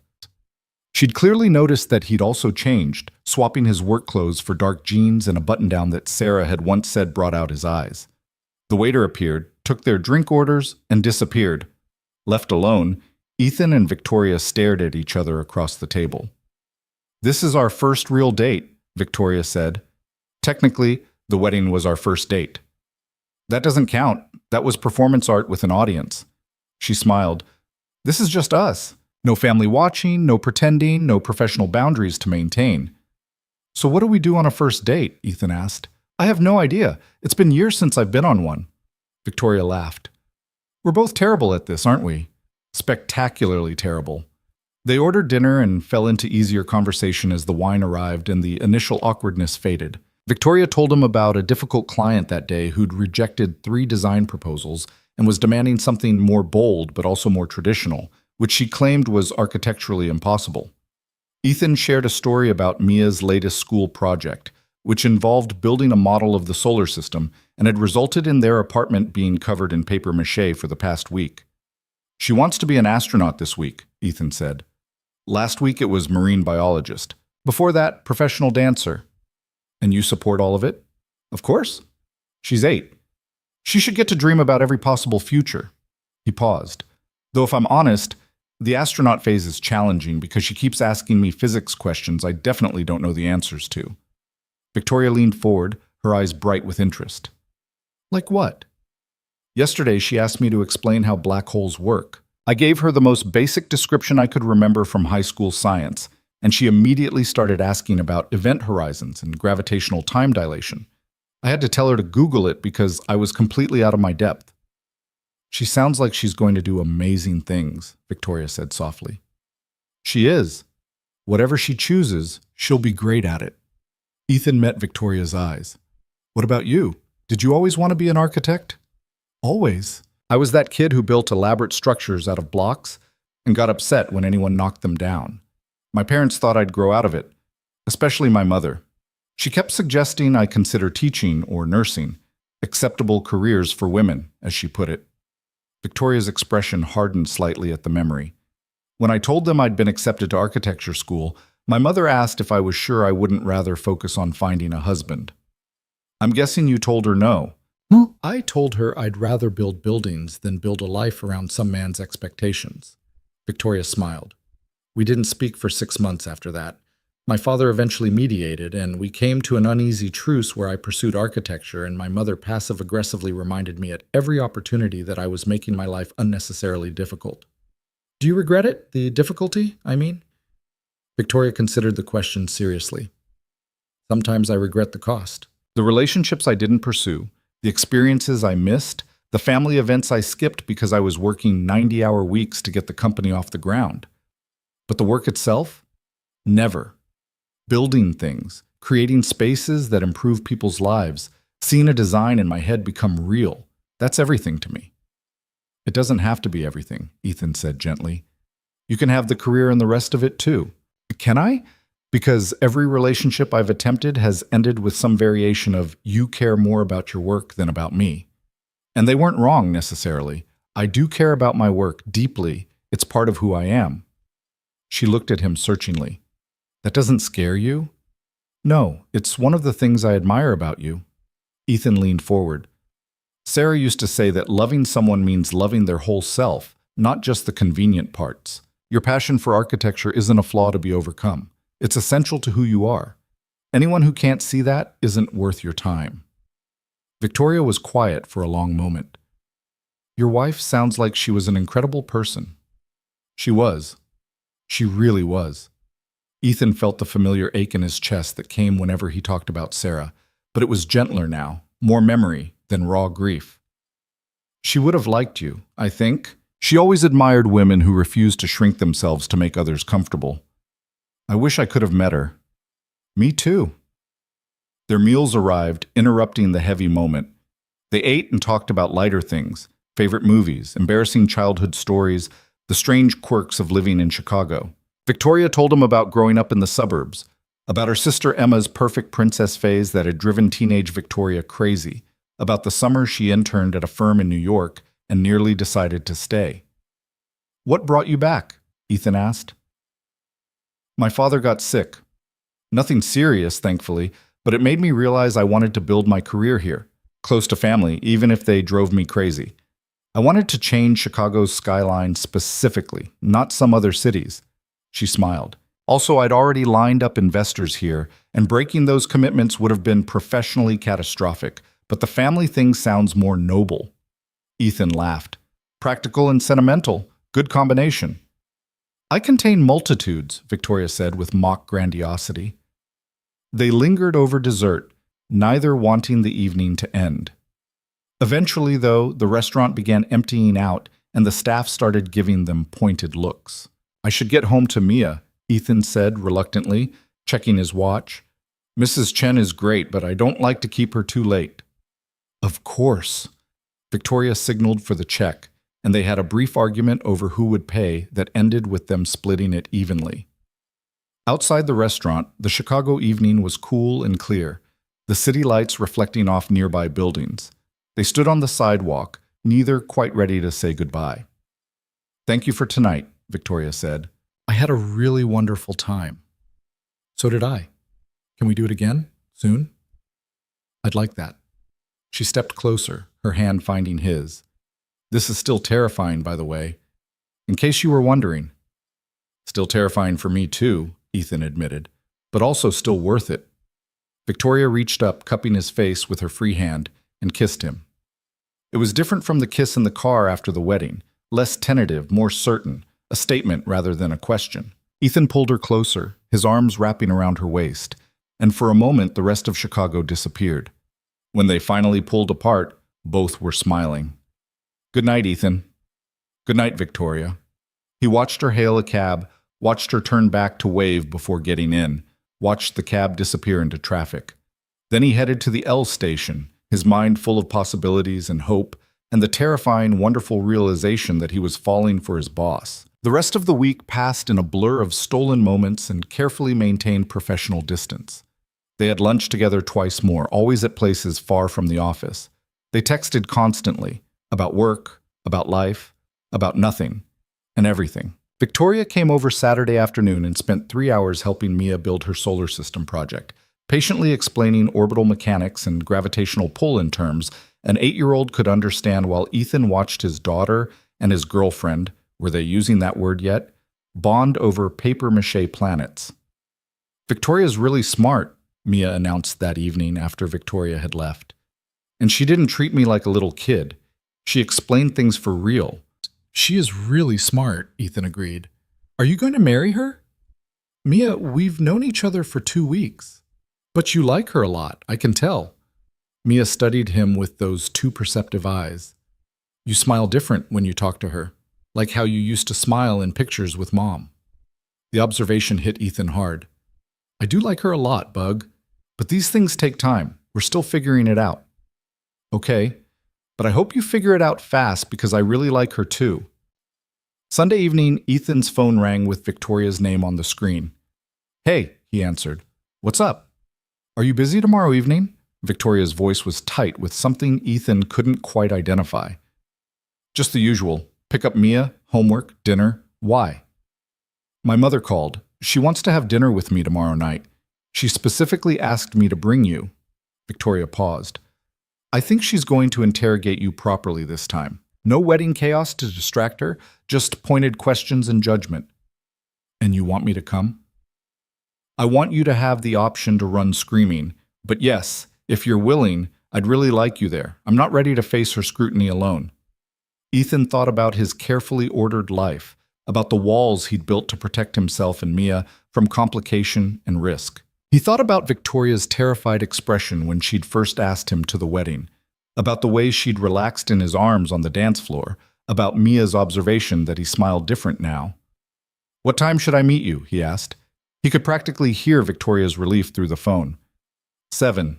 At her house in Wilmette. I'll pick you up? I'll be ready.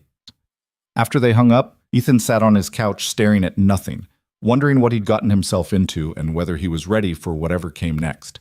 His phone buzzed with a text from Victoria. Thank you for everything. You keep showing up for me and I don't know what I did to deserve that. Ethan typed back. You're worth showing up for. Stop being surprised by that. Victoria. I'm working on it. Ethan. Good. See you tomorrow. He went to bed that night with his stomach in knots, knowing that tomorrow would be another test, another hurdle to clear in this impossible relationship they were building. But for the first time in 5 years, he wasn't facing the future alone. And somehow, that made all the difference. Monday at the office felt like walking through a minefield blindfolded. Ethan caught himself watching Victoria's office more than he should, noticed her glancing his way during a staff meeting, felt the weight of their secret pressing down on every professional interaction. When Jennifer asked him to deliver some documents to Victoria's office around 3, his heart hammered so loudly he was certain everyone could hear it. Victoria was on the phone when he entered, her back to the door as she stared out the window at the Chicago skyline. She held up one finger in acknowledgement without turning around, her voice crisp and professional as she discussed zoning regulations with whoever was on the other end of the call.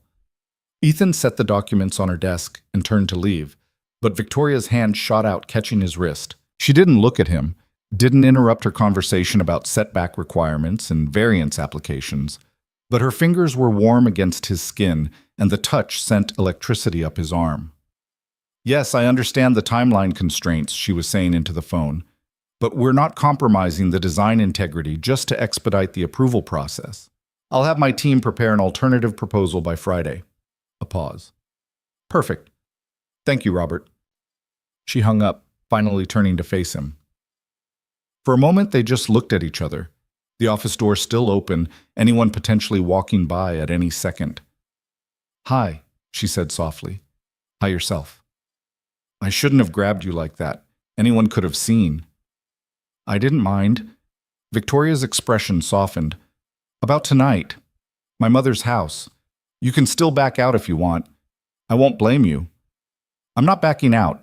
Ethan glanced toward the door, then stepped slightly closer. I told you I'd be there, and I will be. She's going to ask invasive questions. She'll want to know about your finances, your family background, your intentions. She'll probably find a way to work in a comment about your late wife and whether I'm just a rebound. Is that what you think? That you're a rebound? No, Victoria said firmly. But my mother will plant that seed and watch to see if it grows. Then we don't let it grow. Ethan smiled. I've handled difficult clients, remember? I can handle your mother. Clients you can walk away from when the meeting ends. Family is permanent. She sighed. I just don't want her to scare you off. Victoria. He waited until she met his eyes. I'm not scared. I'm here because I want to be, not because I'm obligated. Your mother could interrogate me for 6 hours straight and it wouldn't change how I feel about you. The vulnerability that flashed across her face made his chest ache. How do you feel about me? It was too soon for the words that immediately came to mind. Too soon to tell her he was falling in love with her, that he thought about her constantly, that Mia had already started asking when Victoria could come over for dinner again. So instead, he said, I feel like I want to know where this goes, all the way to whatever ending we find, good or bad. Victoria's hand found his, their fingers interlacing in the space between them. That's terrifying. Yeah, it is. But you're doing it anyway. So are you. They stood there for another heartbeat before the sound of voices in the hallway made them spring apart. Victoria busied herself with the documents he'd brought while Ethan backed toward the door, both of them the picture of professional propriety by the time Jennifer appeared with coffee. Oh good, Ethan, you're still here, Jennifer said brightly. Did Victoria tell you about the change to Thursday's client meeting? We're moving it to 2 instead of 3.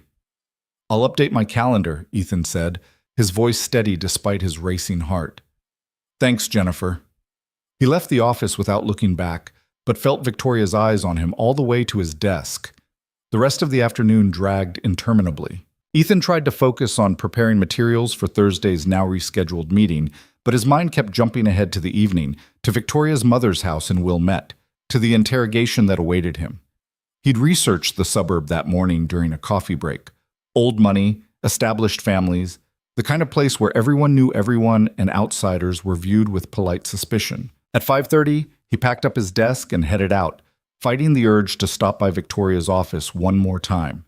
They'd agreed to meet at his apartment at 6:30, giving him time to pick up Mia and get her settled with Mrs. Chen again before Victoria arrived. Mia was full of questions on the drive home from school, mostly about whether Victoria would be coming over soon and could they please work on the solar system project some more, because she had new ideas about how to make Saturn's rings more realistic. Victoria's busy tonight, Bug, Ethan said, navigating the after-school traffic. But maybe this weekend. Where's she going? Dinner with her mother. Family stuff. Mia was quiet for a moment, processing. Are you going with her? Ethan should have known his daughter would connect the dots.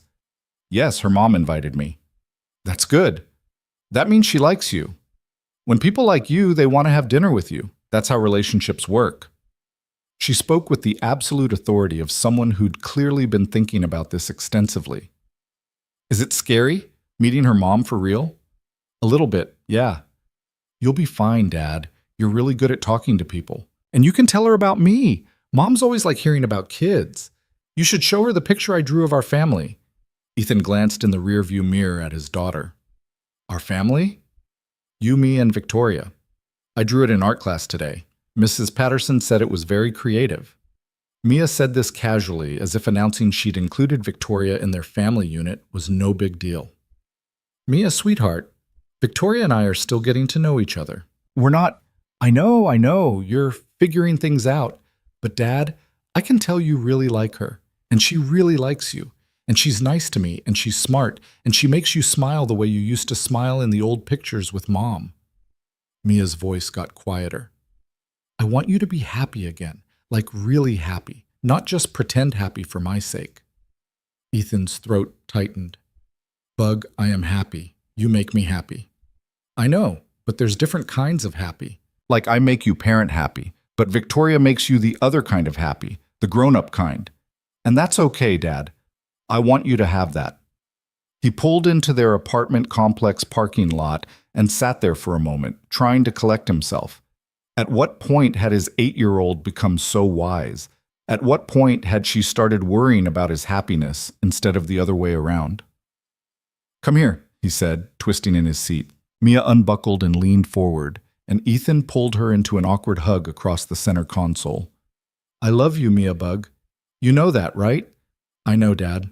I love you too." She pulled back, grinning. "Now can we go inside? Mrs. Chen said she'd teach me how to make dumplings tonight, and I really want to learn." Inside the apartment, Ethan had exactly 45 minutes to shower, change, and mentally prepare himself for whatever the evening would bring. He settled on charcoal slacks and a light blue button-down, dressy enough to show respect, casual enough not to look like he was trying too hard. He was debating between 2 different pairs of shoes when Mia appeared in his doorway, already changed into play clothes. "The brown ones," she announced. "They look more mature." "Since when are you a fashion consultant?" "Since always." "You just never asked." She came into his room, plopping down on his bed. "Are you nervous?" "Extremely. Just be yourself. That's what you always tell me when I'm nervous about stuff." "That's good advice." "I know. I'm full of good advice." She paused. "Dad, if Victoria's mom doesn't like you, does that mean you can't date anymore?" Ethan sat down next to her, choosing his words carefully. "It would make things harder. But no, it wouldn't mean we had to stop. Adults get to make their own choices about relationships." "Good, because I think you should keep dating her, even if her mom is mean. You like each other too much to let one mean person ruin it." The doorbell rang before Ethan could respond. Victoria, arriving exactly on time as always. Mia raced to answer it before he could stop her, throwing open the door with enthusiastic abandon. "Victoria, hi, Dad's almost ready. He was just deciding on shoes. I told him the brown ones." Victoria stood in the hallway wearing a sophisticated navy dress and heels, her hair pulled back but softer than her usual severe office bun. She smiled at Mia with genuine warmth. "The brown ones are definitely the right choice. You have excellent fashion sense." "I know. Dad never believes me, though." Mia grabbed Victoria's hand, pulling her into the apartment. "Mrs. Chen's going to teach me how to make dumplings tonight. Do you know how to make dumplings?" "I don't, actually." "That sounds like fun." "It's going to be so cool. She said the secret is in how you fold them."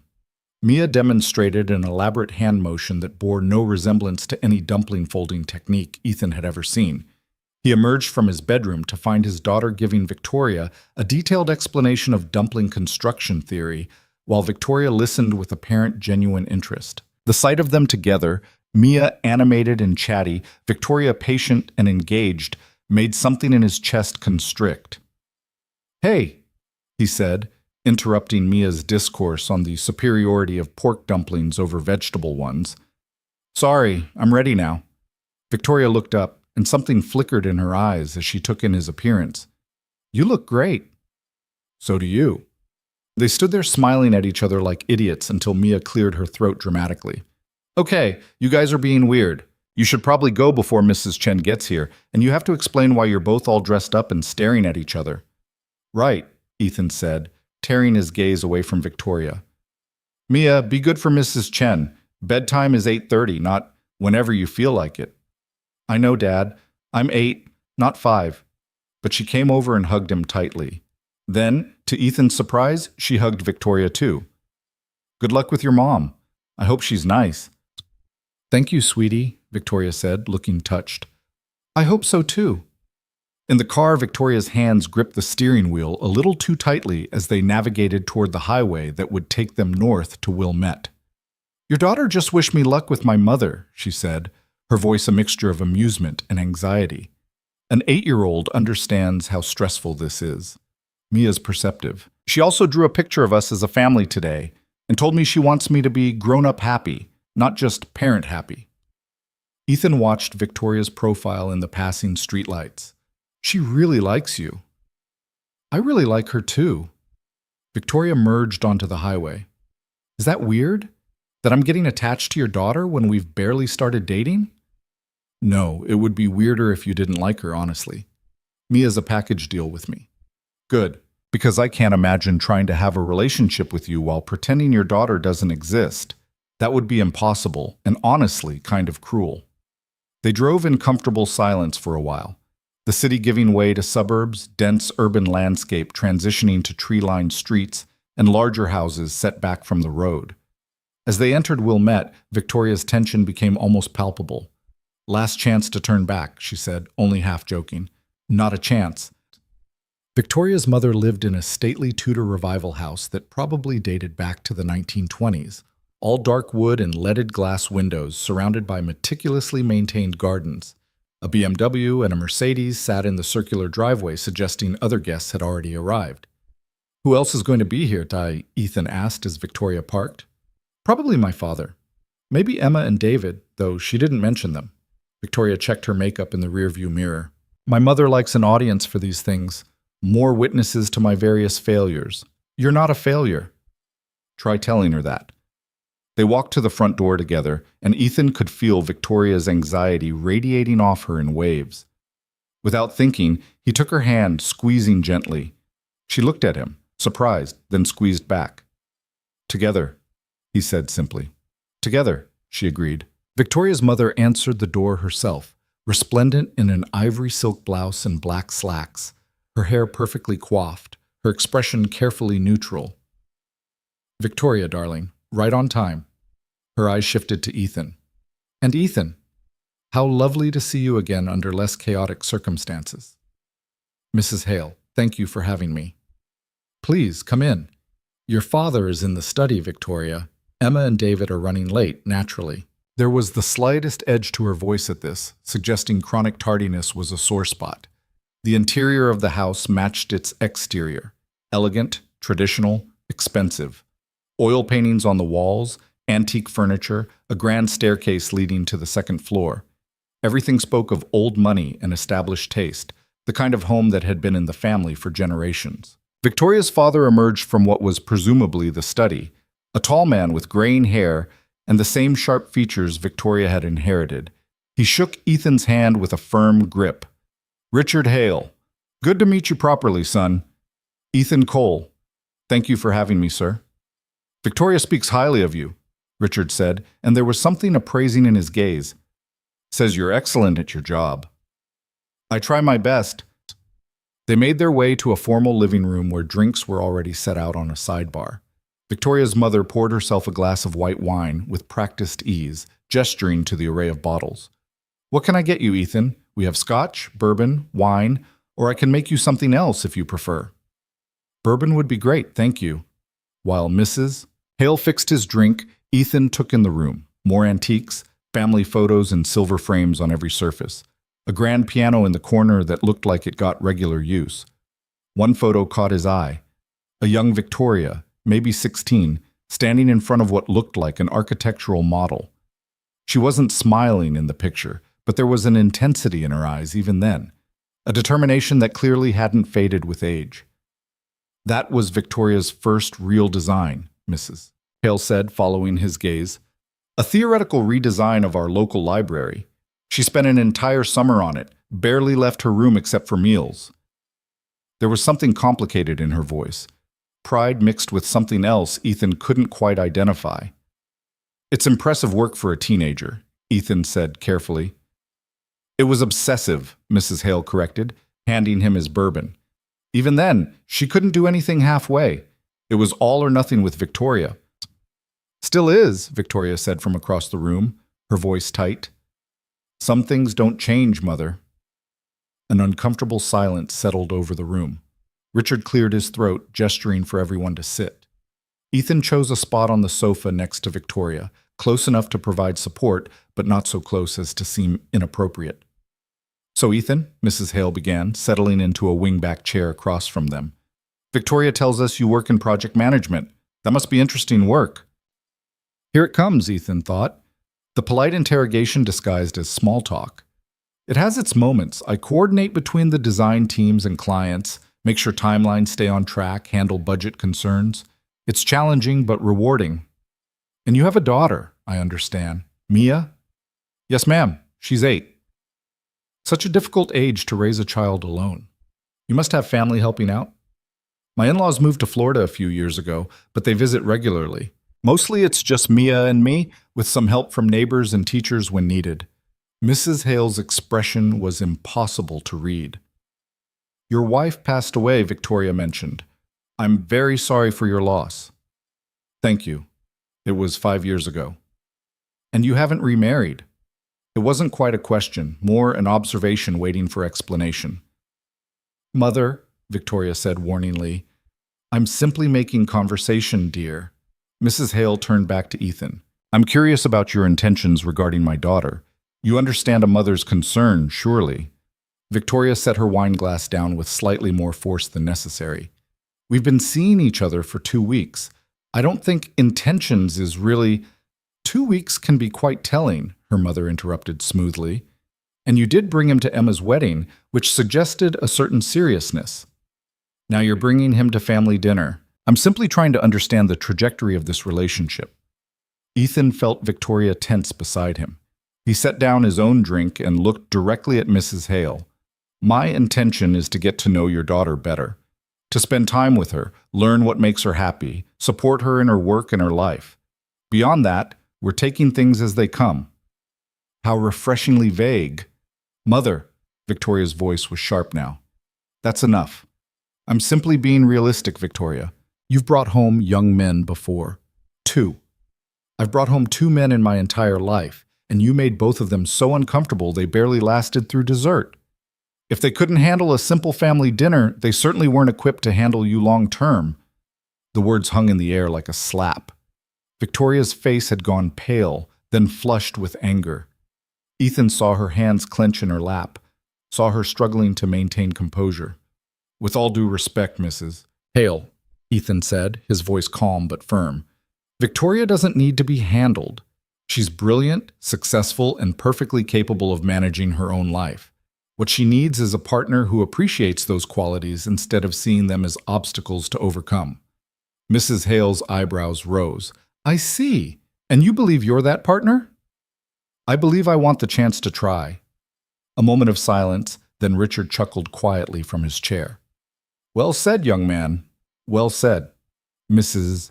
Hale's expression remained neutral, but something in her eyes shifted. You're very confident for someone who's only known my daughter for 2 weeks. I'm confident that Victoria is worth the effort of getting to know her better. The rest we'll figure out as we go. Before Mrs. Hale could respond, the doorbell rang, announcing Emma and David's arrival. The tension in the room broke as Victoria's mother went to greet them, leaving Ethan and Victoria alone for a moment. Thank you, Victoria whispered, her hand finding his, for standing up for me. Again. Always, Ethan said simply. Dinner was an elaborate affair in a formal dining room that could have seated 12, but tonight hosted only 6. Mrs. Hale had clearly gone all out. Multiple courses, fine china, crystal glasses, the works. Emma and David provided a buffer of sorts, their easy conversation and newlywed happiness filling some of the awkward silences. Emma asked Ethan about Mia, genuinely interested in hearing about an 8-year-old's life and interests. David, it turned out, was an accountant with his own firm, and he and Ethan found common ground discussing the challenges of small business operations.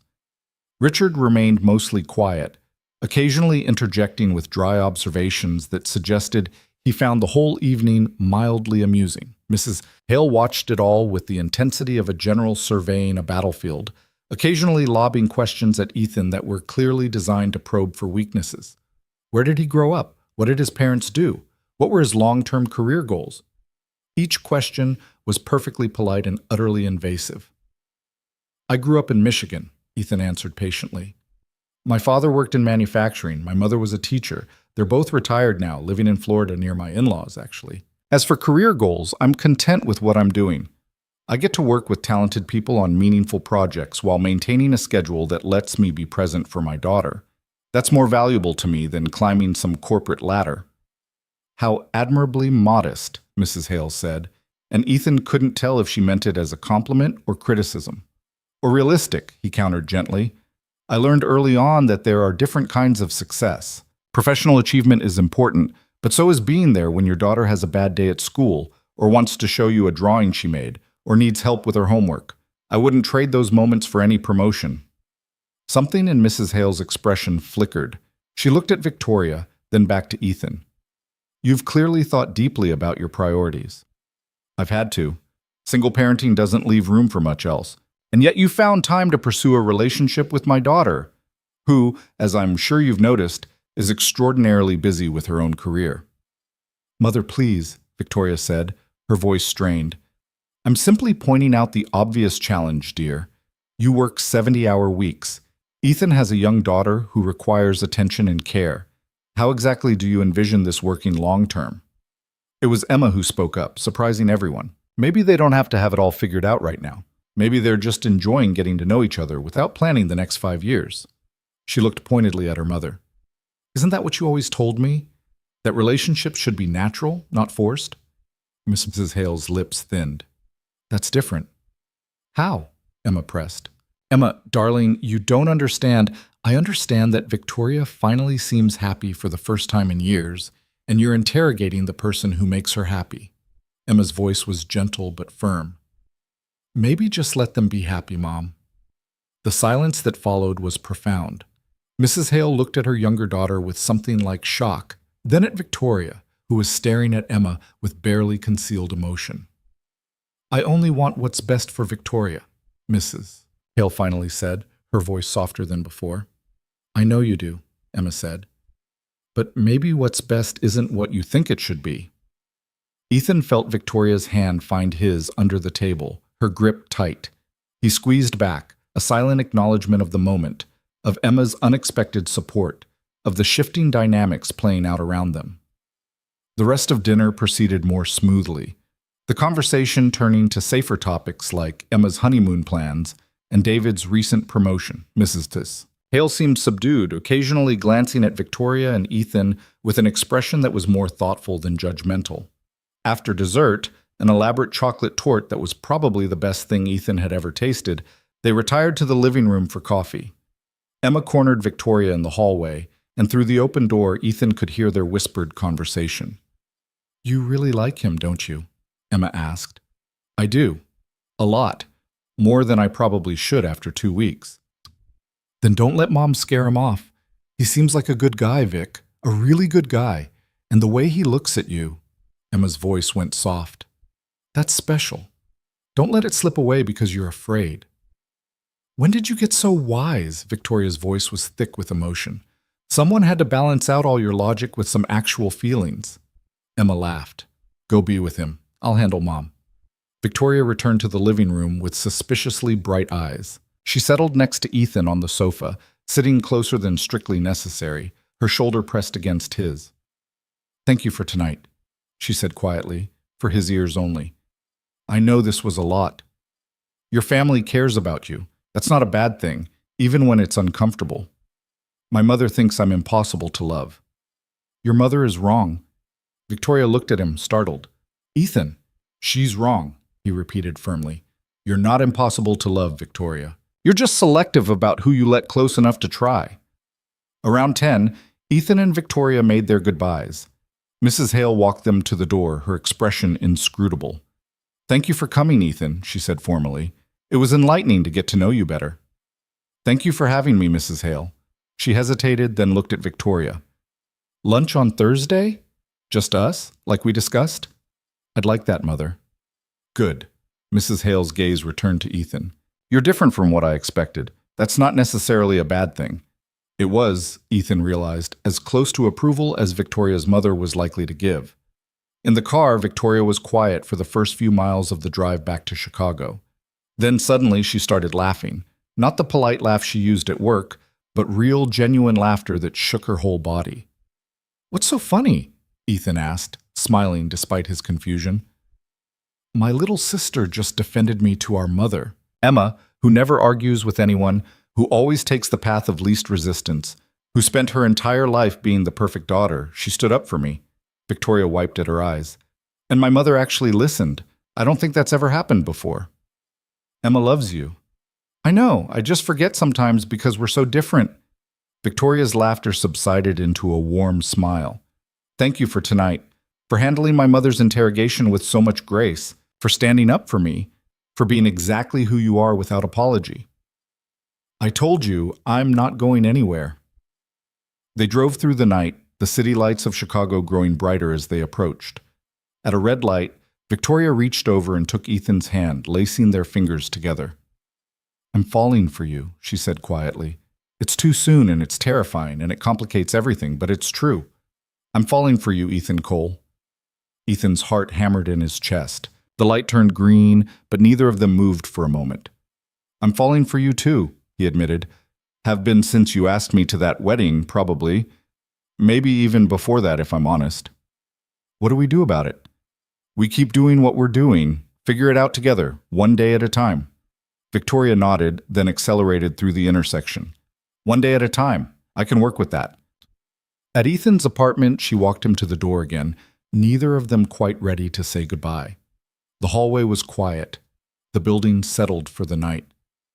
Mrs. Chen's probably asleep on my couch by now, Ethan said. I should go relieve her. I know. But Victoria made no move to leave. Ethan cupped her face in his hands, his thumbs brushing her cheekbones. Thank you for introducing me to your family. I know that wasn't easy. It was terrifying, but I'm glad I did it. She leaned into his touch. Ethan, about what I said in the car, you don't have to take it back or qualify it or apologize for feeling it. I wasn't going to. I was going to say that I meant it. Every word. He kissed her then, soft and slow, pouring everything he couldn't quite say into the touch. When they finally pulled apart, both were breathing harder. Good night, Victoria. Good night, Ethan.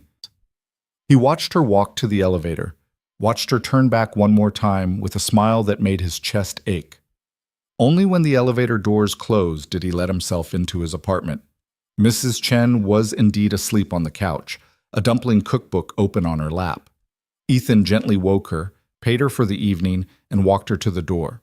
Then he checked on Mia, finding her sound asleep with her solar system project notes scattered across her bed. He sat down on the edge of her bed, carefully moving the papers aside, and just watched his daughter sleep for a moment.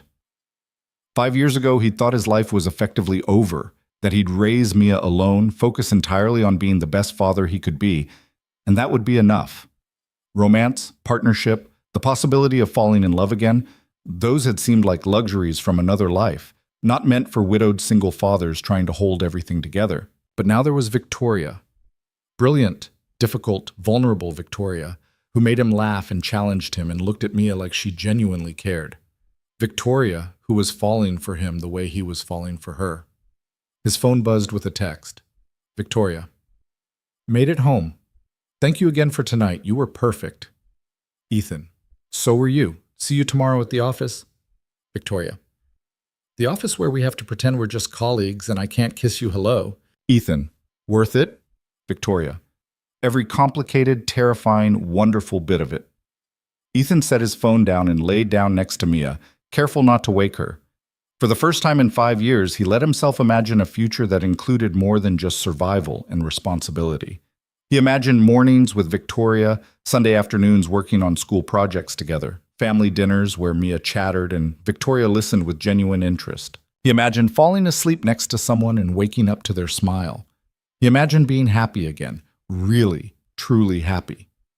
And for once, that future didn't seem impossible. It seemed like something worth reaching for, worth the risk, worth every complicated obstacle they'd have to navigate to get there. Mia stirred beside him, mumbling something about planets in her sleep. Ethan smiled, kissed her forehead, and quietly left her room. Tomorrow they'd return to the careful dance of professional distance at the office. But tonight, he could fall asleep knowing that despite all the complications and challenges ahead, he'd found something real, something worth fighting for, something that felt a lot like hope. The next 3 weeks passed in a blur of stolen moments and careful choreography. At the office, Ethan and Victoria maintained their professional distance with the discipline of seasoned actors. They communicated through emails about project timelines and client concerns, spoke in meetings with the same measured courtesy they'd always employed, and never, not once, let their hands touch when passing documents across a desk or standing too close in the hallway.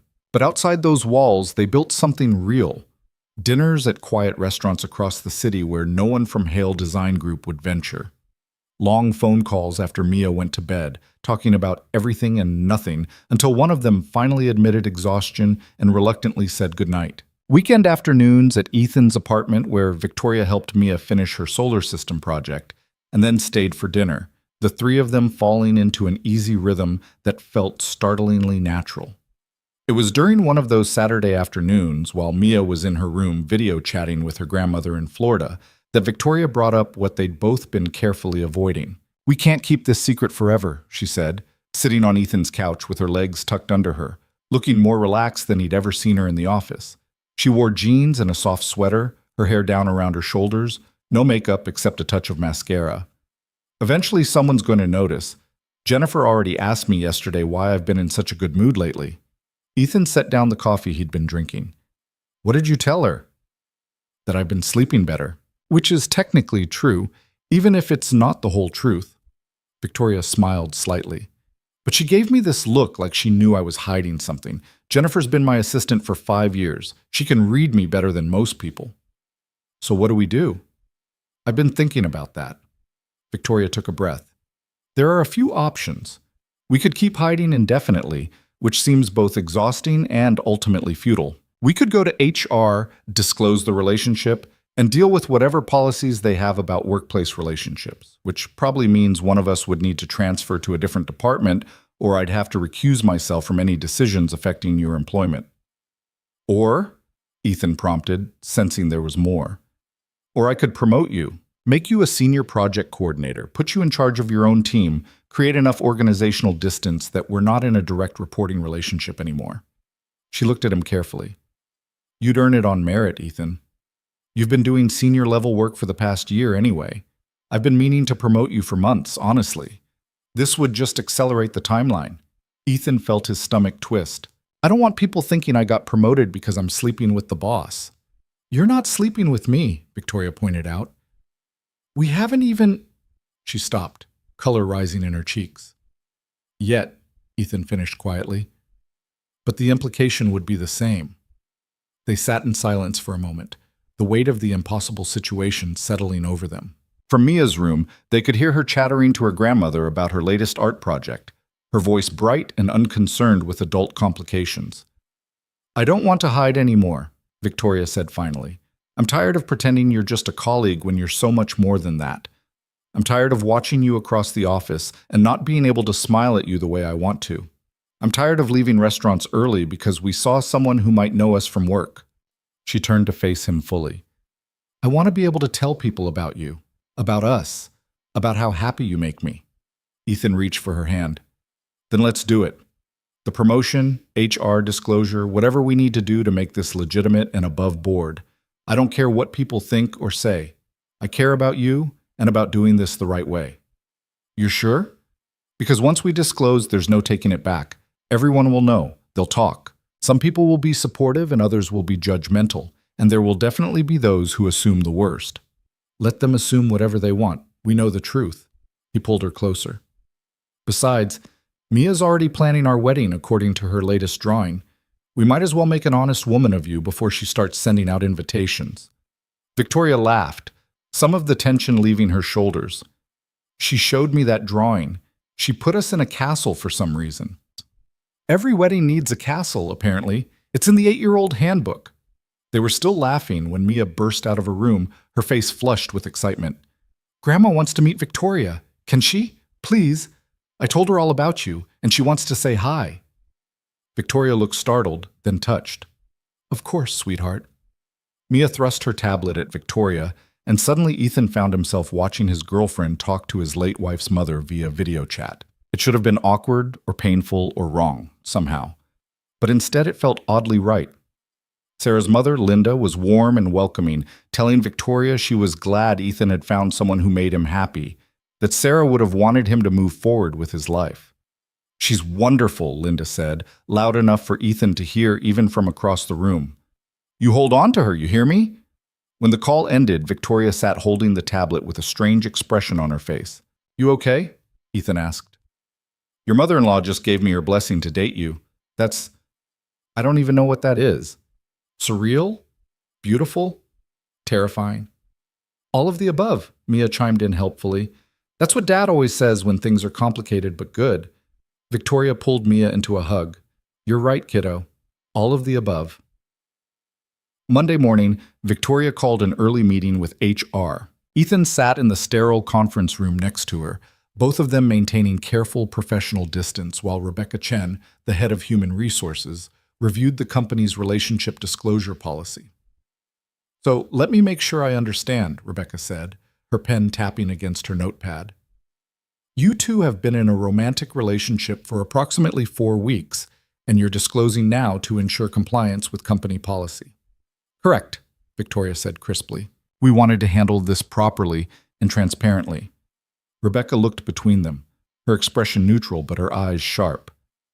And Ethan currently reports directly to you, Victoria, which is why I'm also proposing his promotion to Senior Project Coordinator, effective immediately. The position has been budgeted for and approved by the board.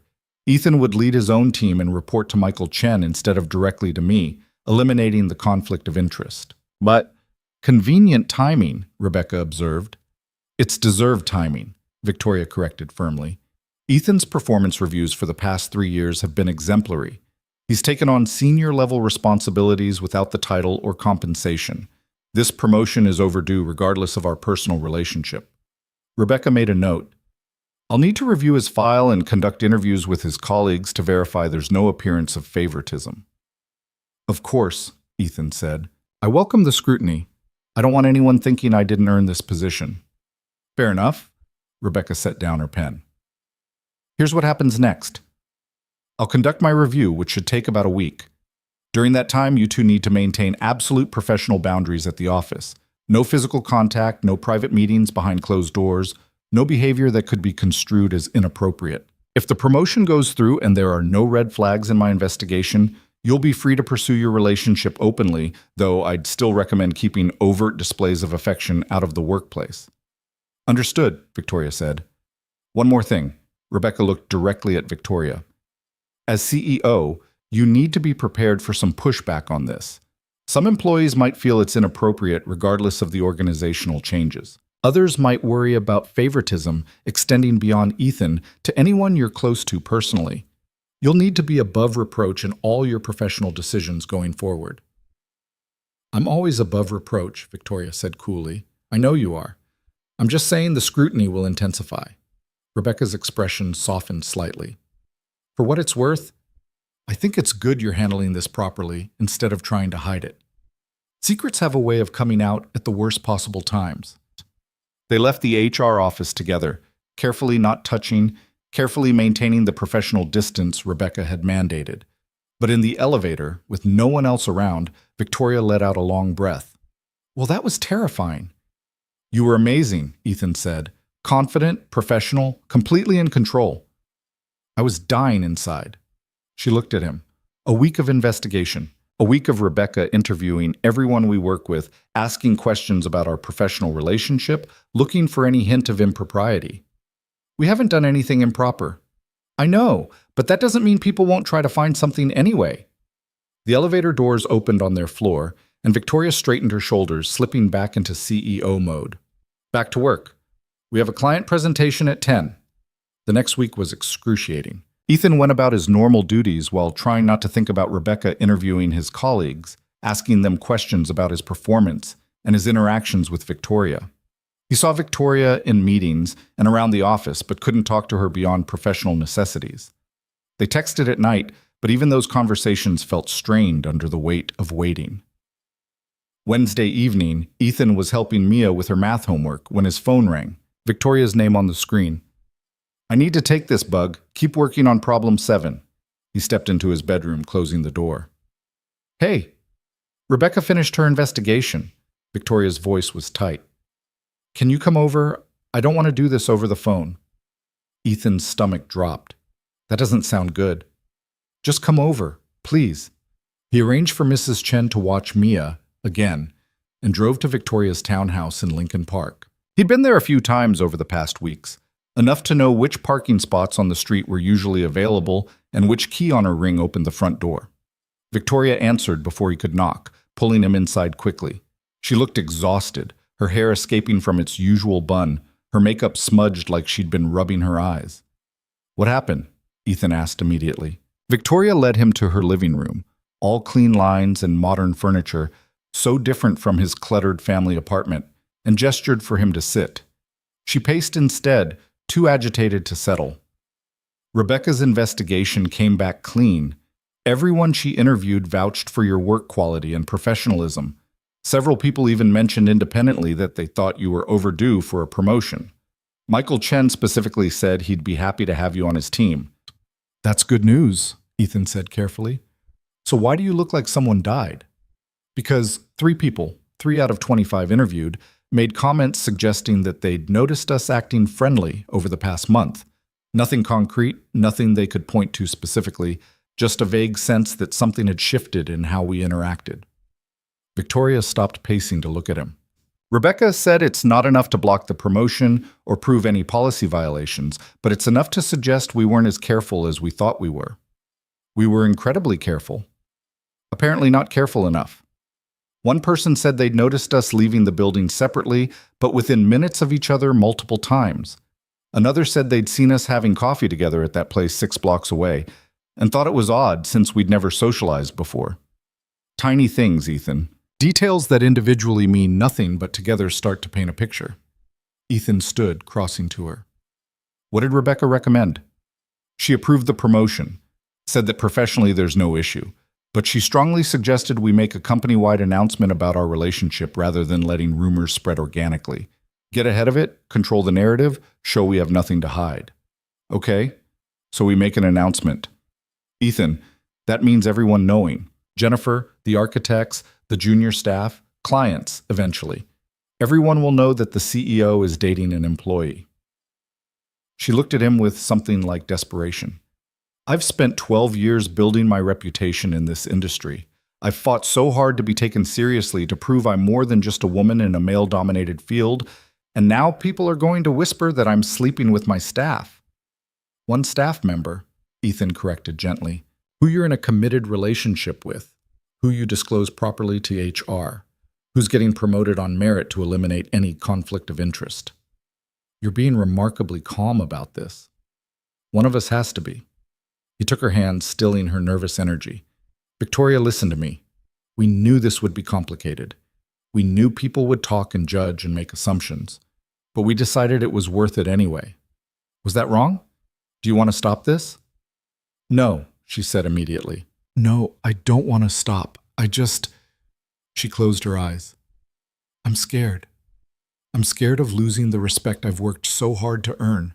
I'm scared of people seeing me differently. I'm scared of failing at this relationship and having to face everyone at work, knowing they all watched it fall apart.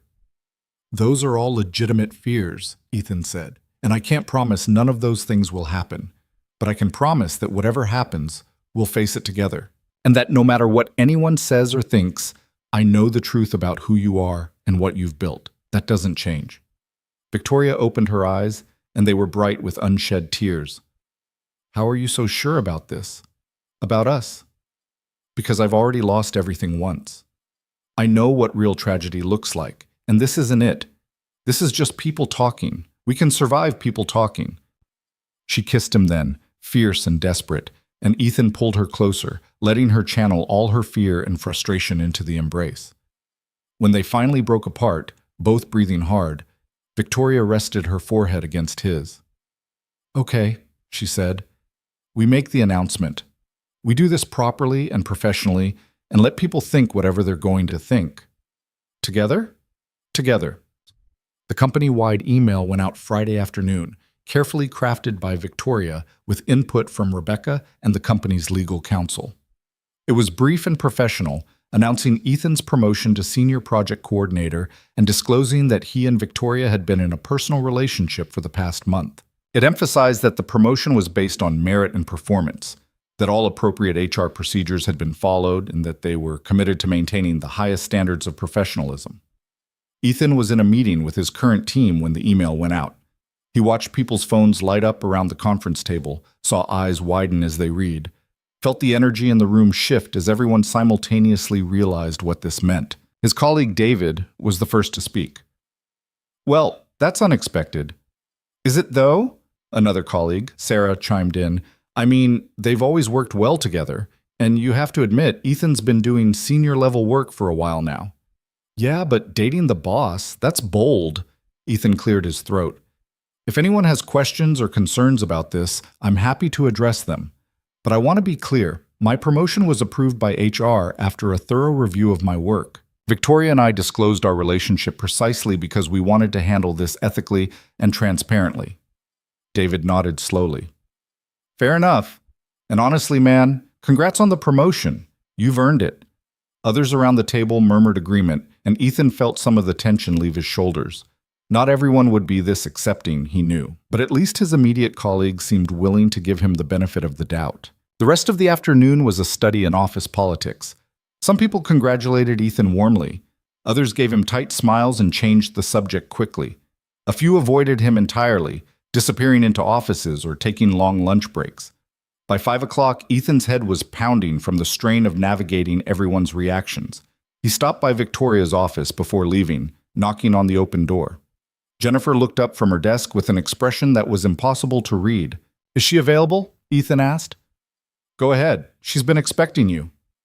Inside, Victoria sat at her desk surrounded by papers, but Ethan could tell she wasn't actually working. She was staring at her computer screen with the glazed expression of someone who'd been refreshing their email for hours. Hey, he said softly, closing the door behind him. Hey, yourself. She managed a small smile. Survived your first day as the CEO's boyfriend? Barely. You? I've had 14 people stop by to congratulate me on finding happiness, which is apparently code for, we're dying to know all the details, but are too professional to ask directly. Jennifer knows everything, obviously. She told me she'd suspected something was up for weeks. How'd she take it? Better than I expected.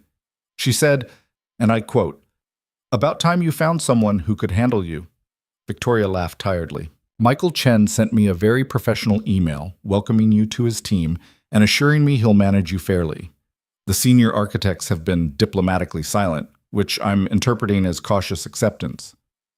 And the board? I called Richard Lawson this afternoon to give him a heads up before the email went out. He said as long as we followed proper procedures and it doesn't affect company performance, my personal life is my own business. She paused. He also said Sarah would have approved of you, which was unexpected and made me cry. Ethan crossed to her desk, unable to maintain professional distance when she looked so vulnerable. We did it. We told everyone. It's out there now. It is. Victoria stood, moving around the desk to stand in front of him. So what happens now? Now we stop hiding. We get to be ourselves at work, within professional limits. We get to make plans without worrying about who might see us. We get to build a life together without all the secrecy. I like the sound of that. She stepped closer. Though I'm going to miss the secret meetings and covert texting. There was something exciting about it. We can still have secrets, Ethan said, his hand settling on her waist. Just not about us. She kissed him, and for the first time since that night at Emma's wedding, Ethan didn't have to worry about who might see or what they might think. It was liberating and terrifying in equal measure. They were still kissing when Jennifer's voice came through the intercom. Victoria, your mother's online too. She says it's urgent. Victoria pulled back with a groan. Of course she is. I'm sure someone from the country club saw the announcement and called her immediately. She moved back to her desk, straightening her clothes. I should take this. Rain check on dinner tonight? I'll pick up Mia and head home. Text me later? Definitely. Ethan left her office, nodding to Jennifer on his way out. The assistant gave him a knowing smile that suggested she'd probably heard at least part of what had just happened behind that closed door. The weekend brought new challenges. Victoria's mother called 3 more times, demanding details and expressing concern about what people would think. Emma, by contrast, was thrilled, calling to congratulate them both and insisting they all have dinner together soon. Victoria's father sent a brief email saying simply, "Good luck. You'll need it." Mia, when Ethan finally sat her down to explain that everyone at his work now knew about him and Victoria, processed it with typical 8-year-old pragmatism. Does this mean Victoria can come to my school play next month? She asked. If she wants to, yes. Cool. She can sit with Grandma Linda. They can talk about how awesome you are. Mia grinned. Dad, can I tell people at school that you have a girlfriend? If you want to, bug, but maybe explain that she's also my boss, so it's a little complicated. Everything's complicated when you're a grown-up, Mia observed wisely. That's what Mrs. Chen says.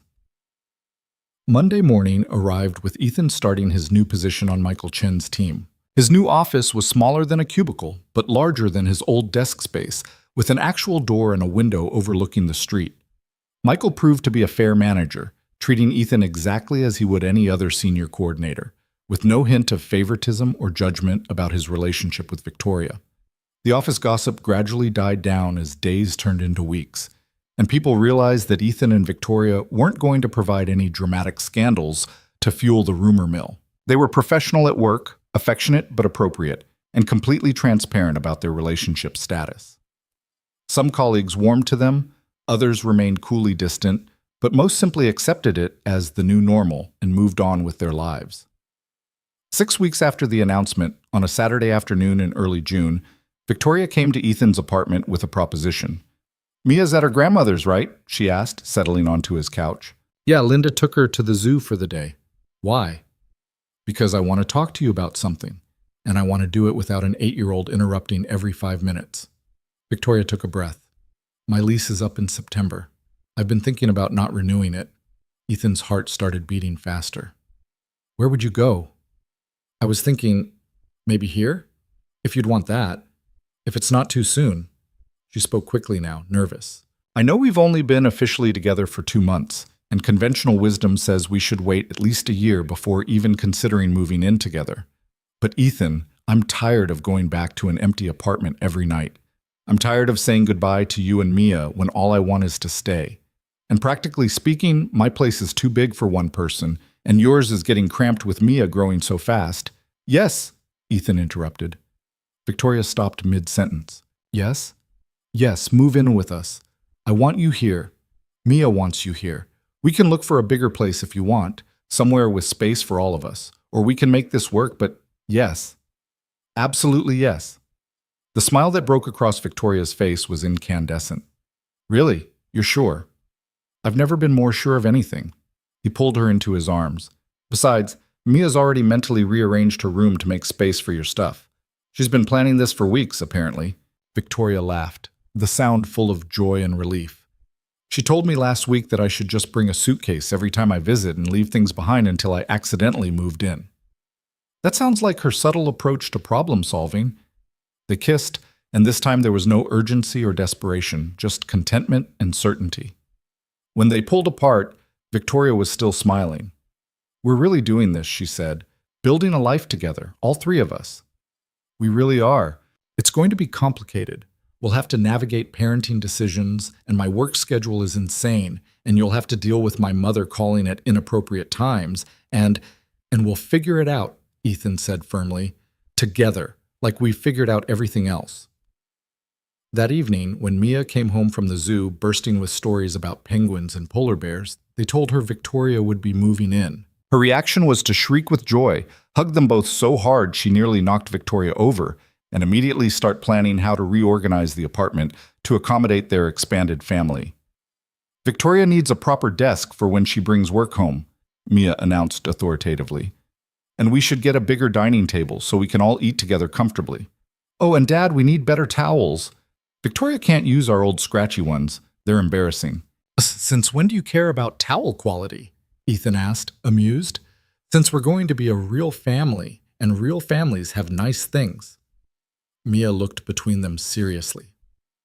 "We are going to be a real family, right? Not just people living together?" Victoria knelt down to Mia's eye level. "We're already a real family, sweetie. Have been for a while now. Living together just makes it official." "Good." Mia hugged her again. "I'm really glad my dad walked into your office that day, even if it was an accident."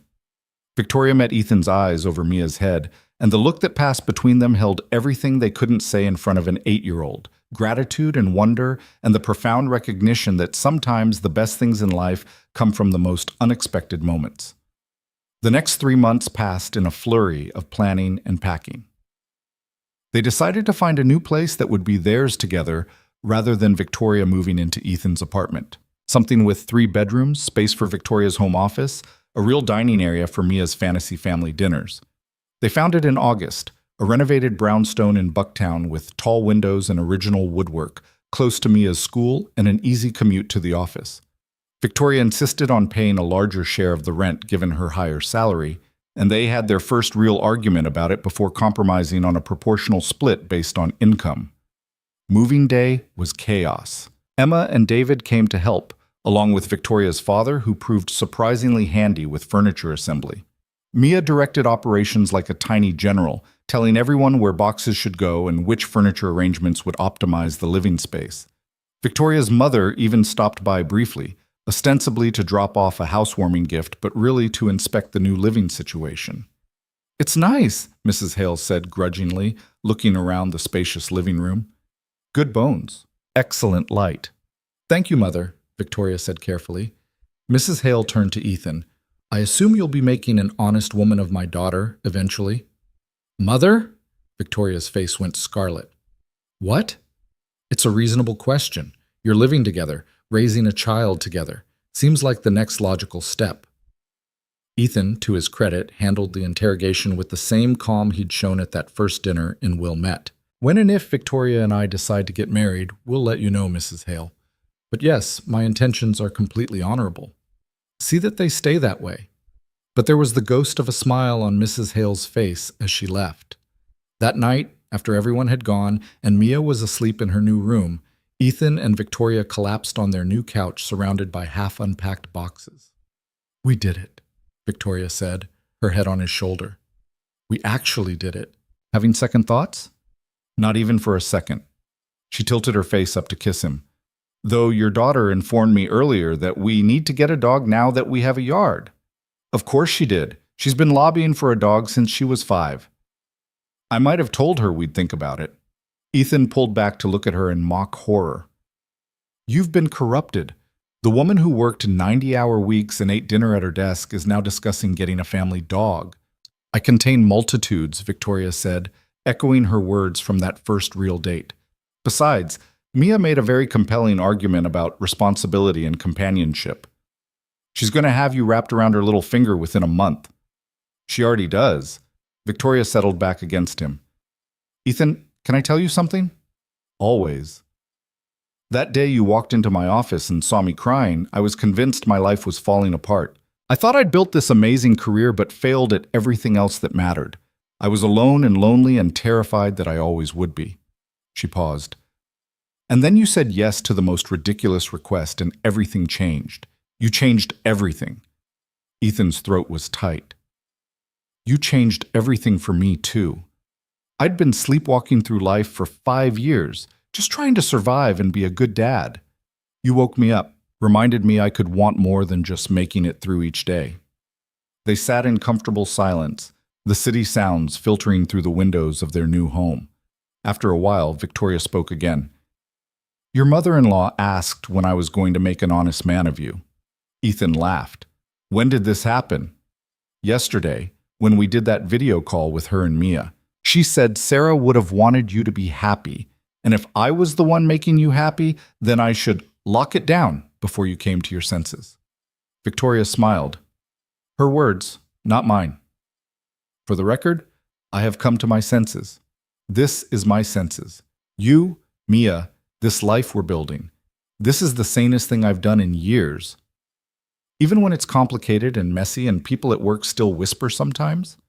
Especially then. The good things are always complicated. That's how you know they matter." Victoria was quiet for a long moment. "Ethan Cole, will you marry me?" The question hung in the air between them. Ethan's heart stopped, then started again at double speed. "What?" "You heard me?" Victoria sat up, turning to face him fully. "I know we've only been together for 4 months. I know conventional wisdom says we should wait. But I don't want to wait.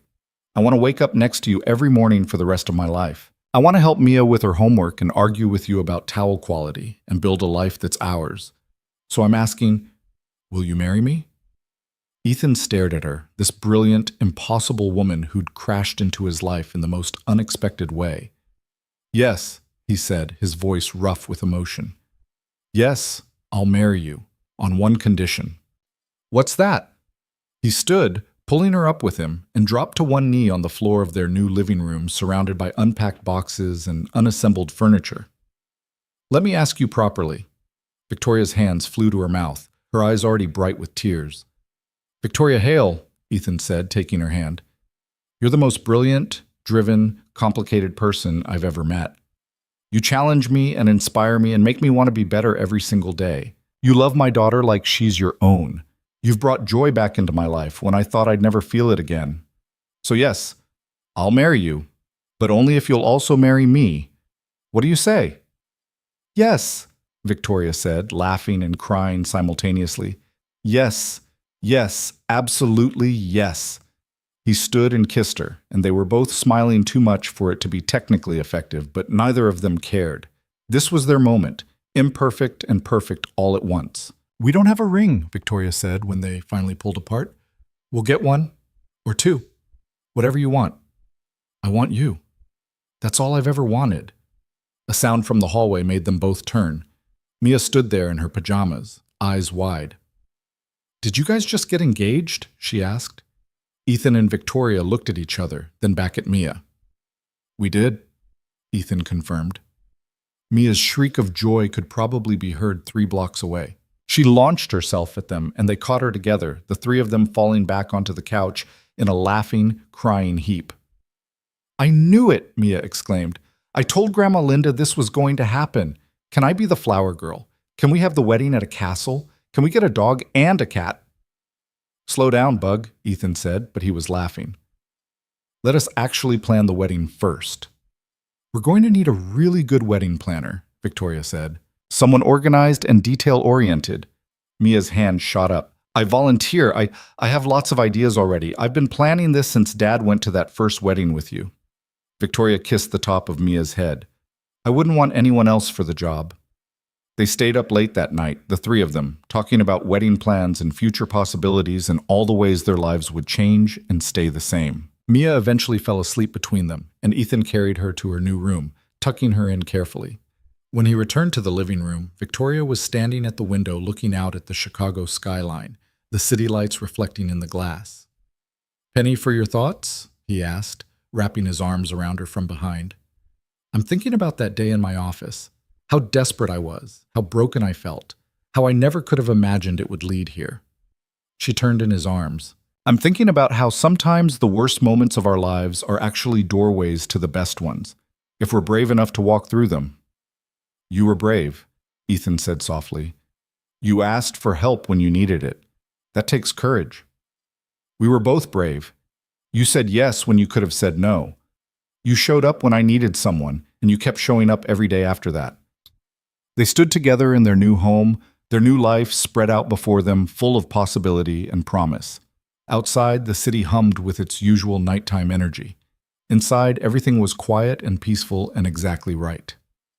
"I love you," Ethan said. The first time he'd said it out loud, though he'd felt it for weeks. "I love you too," Victoria replied. "I love you and Mia and this life we're building. I love all of it." They made their way to bed eventually, navigating around boxes in the hallway, laughing when they couldn't remember which box had the sheets. They'd figure it out tomorrow, along with everything else that needed figuring out. For tonight, it was enough to fall asleep together in their new home, engaged and happy and completely certain they'd found something worth keeping. 3 months later, on a crisp October afternoon, Victoria Hale and Ethan Cole were married in a small ceremony at the Chicago Botanic Garden, the same place where they'd first pretended to be a couple at Emma's wedding. This time, there was no pretending. Mia served as both flower girl and junior wedding planner, having vetted every detail from the flowers to the cake. Emma was Victoria's maid of honor. Victoria's mother cried. Actual happy tears, which apparently did exist. Linda flew in from Florida and told everyone who would listen that Sarah would have loved Victoria. The guest list was small and intimate. Close family, a few friends, select colleagues from Hale Design Group who'd become genuine supporters of their relationship. No castle, despite Mia's earlier lobbying, but the garden venue was beautiful enough to satisfy everyone. When Ethan and Victoria exchanged vows, they wrote their own. Victoria promised to love him through complicated schedules and challenging projects, to make space in her driven life for the quiet moments that mattered, to be the partner he deserved, and the parent Mia needed. Ethan promised to support her ambitions without asking her to shrink them, to build a life together that honored both their pasts and their future, to keep showing up every single day no matter what challenges they faced.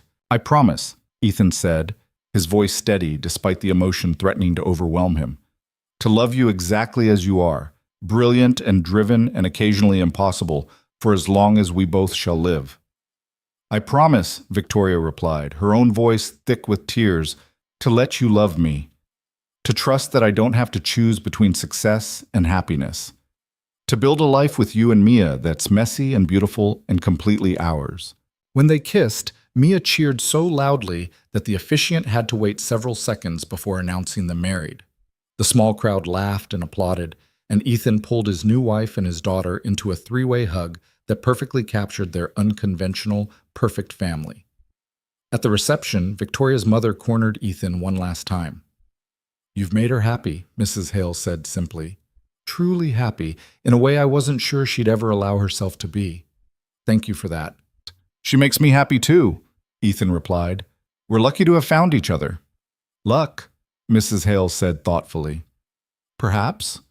Or perhaps it was meant to be.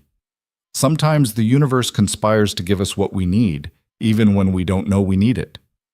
As the evening wound down and guests began to depart, Ethan found Victoria standing alone for a moment, watching Mia dance with her grandmother. "What are you thinking about?" he asked, slipping his arm around her waist. "I'm thinking about second chances, about how a single moment of vulnerability led to all of this." She leaned into him. "I'm thinking about how grateful I am that you walked into my office that day, that you saw me at my worst and decided I was worth the trouble anyway. You were always worth it," Ethan said, "from that very first moment." Mia ran over, breathless from dancing. "Dad, Victoria, come on! They're about to cut the cake, and I helped pick it out, so I need to make sure they cut it right." They followed their daughter back to the celebration, hand in hand, ready for whatever came next. The path ahead wouldn't always be easy. They'd still have to navigate 2 careers, a growing child, interfering family members, and all the ordinary challenges of marriage. But they'd face it together, this family they'd built from broken pieces and unexpected chances. Sometimes, Ethan thought, as he watched Victoria laugh at something Mia said, the best love stories don't start with love at first sight. They start with desperation and kindness, with someone brave enough to ask for help and someone generous enough to give it. They start with a simple yes that opens the door to everything that follows. And as Victoria caught his eye across the room and smiled, that genuine, unguarded smile she'd learned to wear more often, Ethan knew with absolute certainty that he'd say yes to her every single day for the rest of his life. Their story had begun with tears and a desperate request in a corner office. It had grown through secret meetings and careful revelations, through family dinners and professional complications, through fear and courage in equal measure. And now it continued here, at a wedding that celebrated not just their love, but the family they'd become, the life they'd chosen, the future they'd build together. It was messy and complicated and absolutely perfect, just like them.